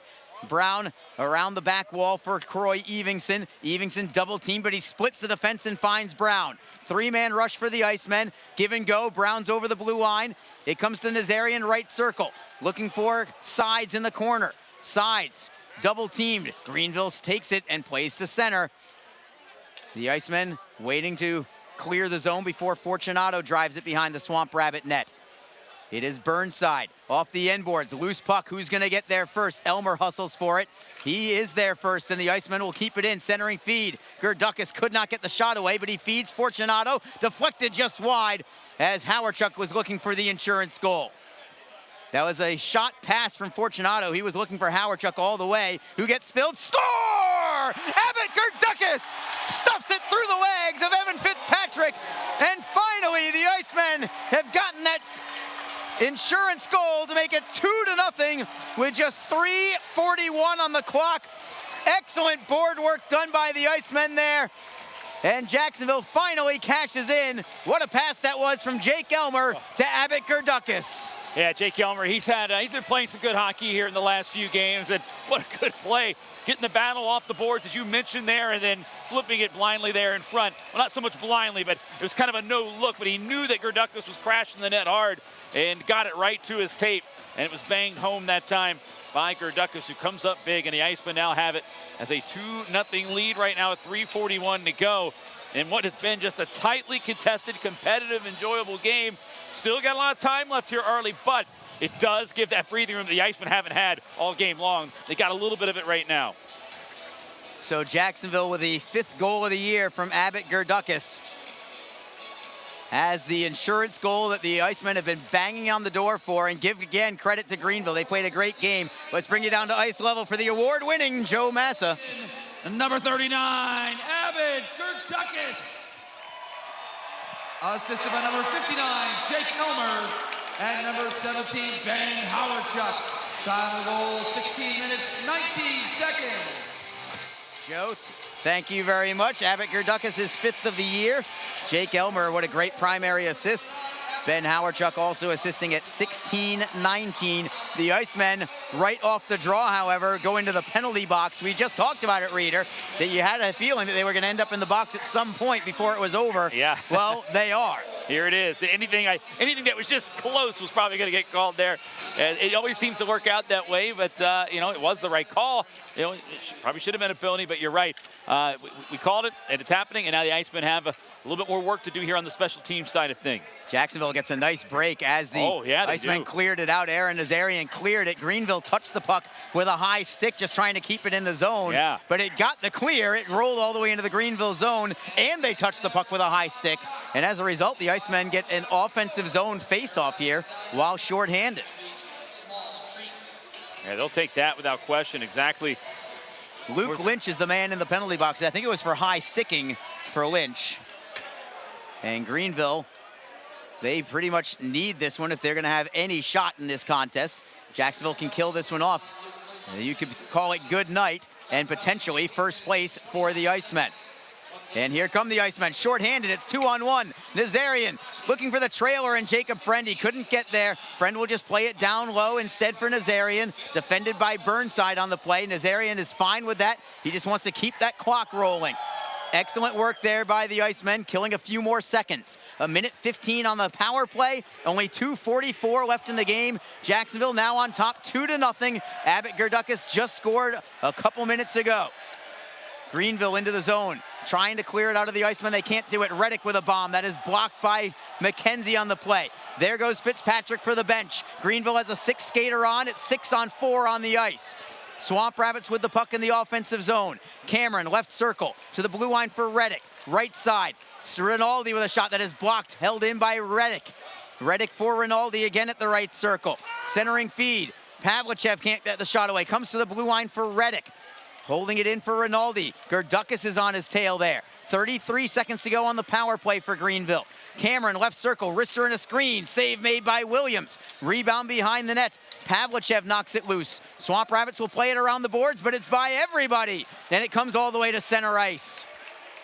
18 seconds to go on the power play. Offside on Greenville, as Rinaldi was still in the zone as Letourneau tried to bring it over the line. It's a dicey situation when you're down a man on the penalty kill and they pulled the goaltender there. It's a 6-on-4 there, Arlie.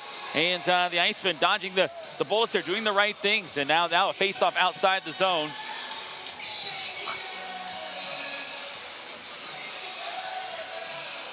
$17 seconds to go on the power play. Minute 48 to go here, Arlie. And the Icemen still shorthanded. Christopher Brown on the draw with Ben Howerchuk. Icemen win it. Berzola clears it. Maybe one last chance. Greenville put their goaltender back in on that faceoff outside the Jacksonville blue line. We expect to see him go back to the bench in just a matter of moments. Cuglietta over the blue line. There goes Fitzpatrick again. The Icemen get the steal. Looking for the open net is Berzola. Score! 3-0 Jacksonville. Zach Berzola from about 170 feet out finds the range, and the Icemen will indeed, it appears, come away with their 4th consecutive victory. They're 8th in the last 9 at home. They're 10th in the last 12 overall. And perhaps by the end of the night, we could be talking about the first place Jacksonville Icemen. Well, I got the empty netter there. Now the Icemen have all the breathing room in the world here with 1:29 left. And oh man, what a contest this has been. Here's Joe Massa. Scoring his 2nd goal of the season, and number 8, Zach Berzola. Unassisted unassisted. Time of the goal, 18 minutes, 31 seconds. It's an unassisted goal for Berzola. Empty netter from about 170 feet out. And you could tell he was going for goal the whole way. And he just slipped it inside the post. So 3-0 Icemen.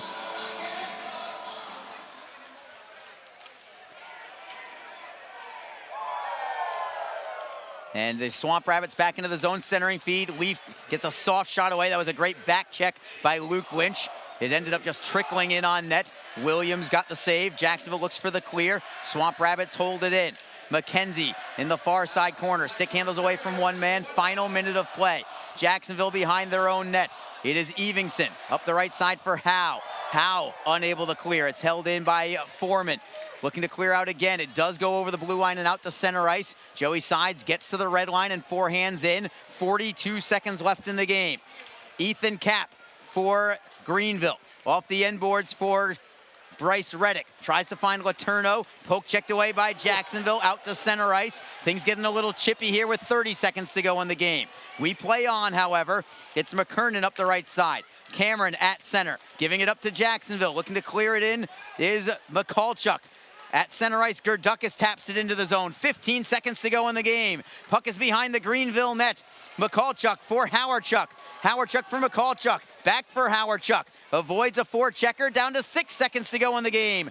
Greenville can't get the puck out of their zone. 3 seconds to go. Charlie Williams, congratulations. You've got yourself a shutout as the Icemen have defeated the Greenville Swamp Rabbits by a final score of 3-0. And the Icemen come out to salute #1 in blue. And the Icemen continue to roll, and as it stands right now, take the top spot in the South Division, and will that remain that way? Well, we'll have to wait and see what happens with Atlanta and the Florida Everblades a little bit later on. But at least now, at least in this moment, the Icemen have taken the top spot in the South Division. And if the Everblades fall tonight, depending on how it goes, they're trailing 1-0 early in the third period. The Icemen could find themselves in the #1 spot for sure by night's end. So we'll see how this goes here, but the Icemen, another sound performance here tonight, and they get it done. There we go. Andy Kaufman running up the stairs, pumping his fist. He's excited. He's such an energetic guy. He's loving it right now, and the fans, and it's a pretty good crowd here on a Wednesday, making their way out. Most of them pretty happy here tonight with a 3-0 victory here this evening. What can you say? The team keeps rolling right now. Things are looking good here for Jacksonville here these days. And we'll have the 3 stars here in just a few moments. But this was a tightly contested game, as really most of these Icemen Greenville Swamp Rabbit games are. They're usually very close, low scoring, tight games. And it really was. This game's a lot closer than that 3-0 score indicated. The Icemen had to earn everything here tonight. And a good effort here tonight by Greenville as well. They just could not crack the mystery in net, and that mystery being Charles Williams comes up with a great outing here this evening. Goals scored in this game for Jacksonville. Craig Martin got the first one off the rebound from a Brandon Fortunato shot. Made it 1-0 in the 12-minute mark of the first period of play. And then neither team would score all the way until the third period late. Abbott Gerdukas on a great play by Jake Elmer, feeding one in front. Elmer on the front door, banging it home past Fitzpatrick, who put a good outing here tonight. And then an empty netter by Zach Berzola. Let's go down to the 3 stars, Joe Massa. Number 39, Abbott Gerdukas. So Abbott Gerdukas is your number 3 star, had the second goal here in this game.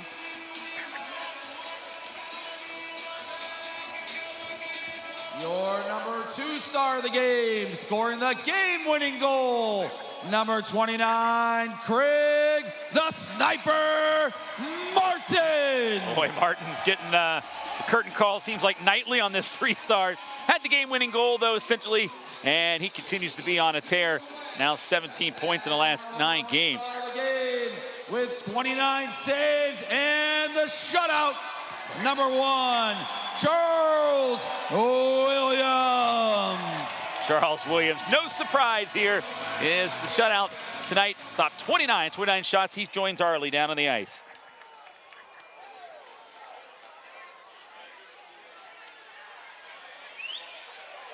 You were really locked in from the get-go. Yeah, that's great. It's always good to get the win at home, and boys battled hard for a hard 60, so it made it easy for me. You've won 4 in a row. You've won 10 out of 12. What is it that is making this team so effective right now? I just think keeping it simple. You know, guys are having fun out here, and that's the best way to play hockey. And there's a possibility within the hour, depending on what happens in a result somewhere else, where the Icemen may be in sole possession of first place by the end of the evening. How good does that sound? That's great, but we got a long way to go. Charlie, thank you very much. Congratulations on your shutout. Thank you. Back to you, Joe. And there you have it, Arlie joining our #1 star, who fittingly wears #1 on the back of his jersey, Charles Williams. And Williams picking up the shutout victory here tonight. And a big win there for Jacksonville. Hard fought. You know, the last couple of games were high scoring affairs. A 6-4 win against Greenville on Friday. A 7-2 victory on Saturday against Orlando. So a lot of scoring. 2 completely different styles of games. A lot more open, wide open. Tonight was more of a defensive struggle. The Icemen finding a way, and they get the job done. Excellent job here this evening. I believe that is the 14th career shutout for Charles Williams. I'll check it one more time here as I'm just kind of looking here on the bios. Actually, you know, he had 6 in college, so I read that number wrong, but he did have 6 in his final season at Canisius College. But from his pro career, Charlie with 8. So this is his 8th career shutout tonight for Charles Williams, stopping all 29 shots faced here in this one. As what a win it was. And Jacksonville will head to North Charleston on Saturday and Sunday to take on the South Carolina Stingrays for some more divisional action. And two more big games all in the division coming up this weekend. So the Icemen will have another Friday off.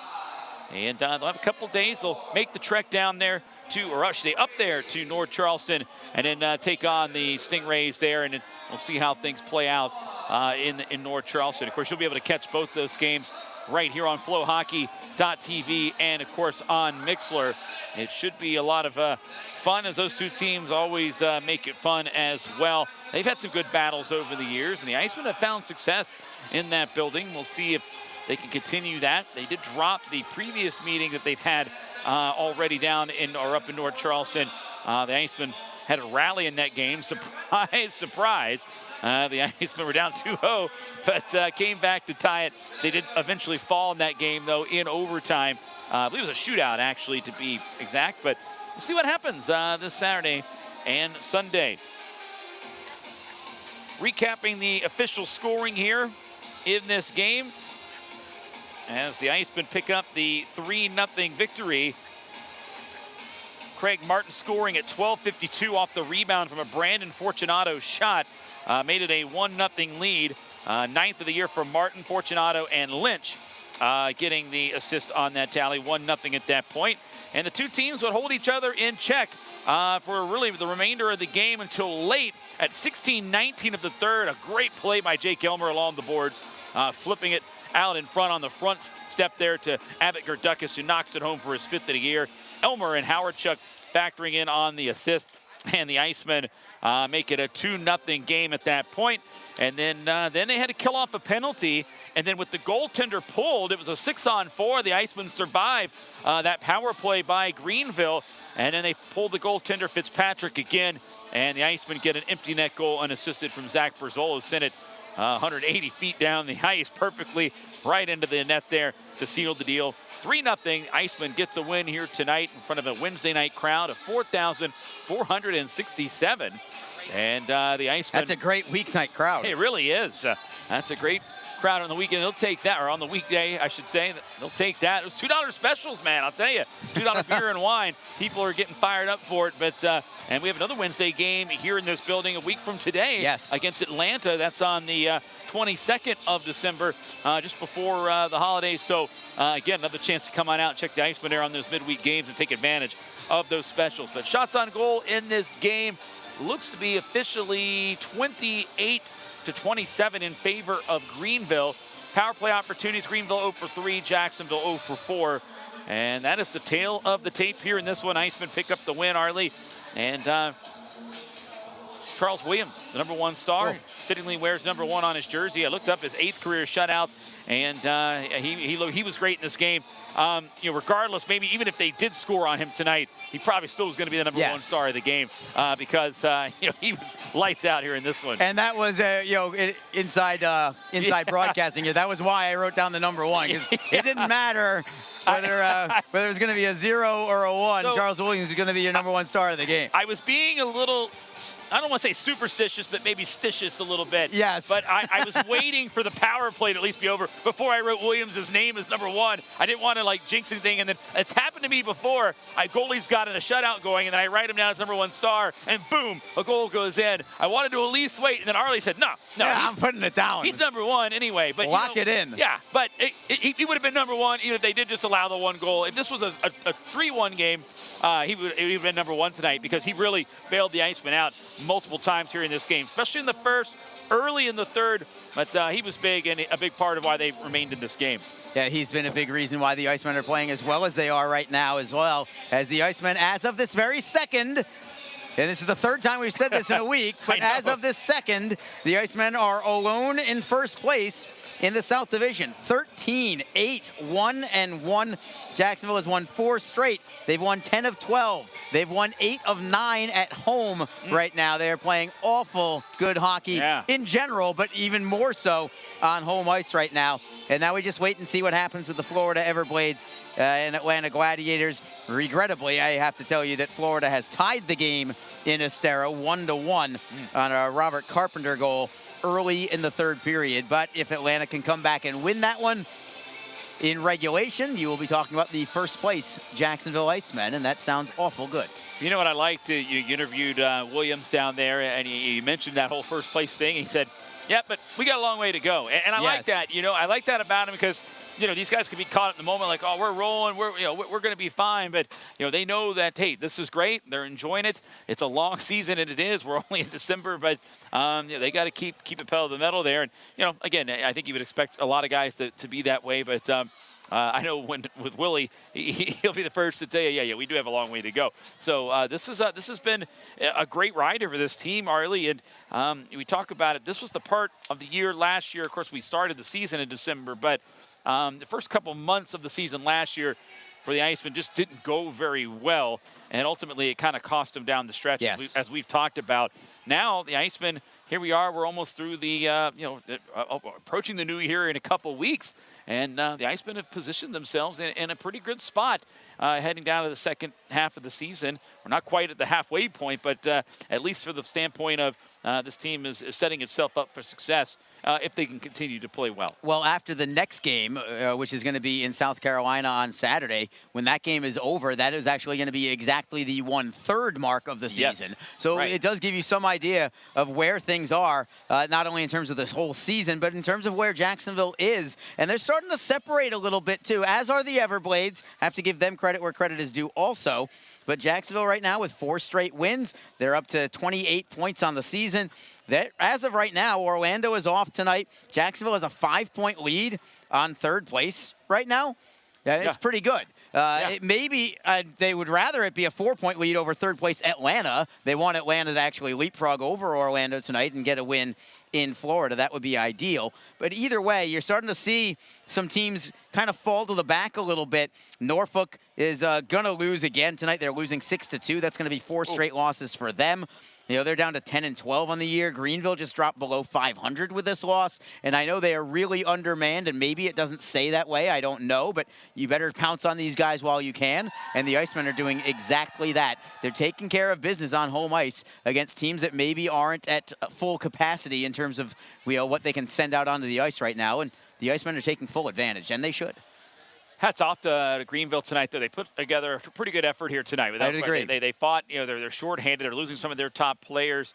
And, again, they continue to play well. Honestly, it was arguably you could have had Fitzpatrick in there in one of the star conversations. Maybe number 3. He was good, made some big saves, but didn't see a ton of pucks here tonight. I mean, 26 shots he saw. But again, allowing 2 of them. But he played a big game here. But I know Andrew Lord, the head coach. I'm certain he's disappointed in the outcome tonight. But I think he could admire the effort at least for a little bit. They can clean up a couple mistakes. They'll probably be all right and might be able to survive this with some of the call-ups. Well, we'll see what they end up with in terms of their roster. The Icemen will not see Greenville anytime soon. No. In fact, they will not see half the South Division anytime soon because now that tonight's game has concluded, I believe, I could be off by maybe a game or so, but I believe it is 15 consecutive games against either South Carolina, Atlanta, or Norfolk for the Icemen. 15 in a row against those 3 teams that currently sit in 4th, 5th, and 7th place in the division. You got 15 in a row against them. Things could be looking awful good for the Icemen. Several of them are on the road. There's going to be some problems along the way. In fact, the next 4 road games for Jacksonville are all in Charleston, not in consecutive, but they are the next 4 road games over the course of time. All happen to be at South Carolina, and that's a team that's struggling a little bit right now too. We'll find out if the Icemen can continue to pull away from most of the remainder of the division. Unfortunately, that does not include the Florida Everblades because as we're talking and going to sign off for tonight, we can tell you that Florida has just taken their first lead of the night as Jake Jaremko, midway through the 3rd period, has just put Florida on top 2-1. So check your local listings at home. You can check the ECHL app, which if you don't have, by the way, you should definitely get. It is a great app to be able to keep up to speed, not only with the Icemen, but with the standings and statistics around the league as well, and up-to-date scores, up to the second scores on that ECHL app as well. That's going to do it for this broadcast. Good guys take it again in shutout fashion tonight.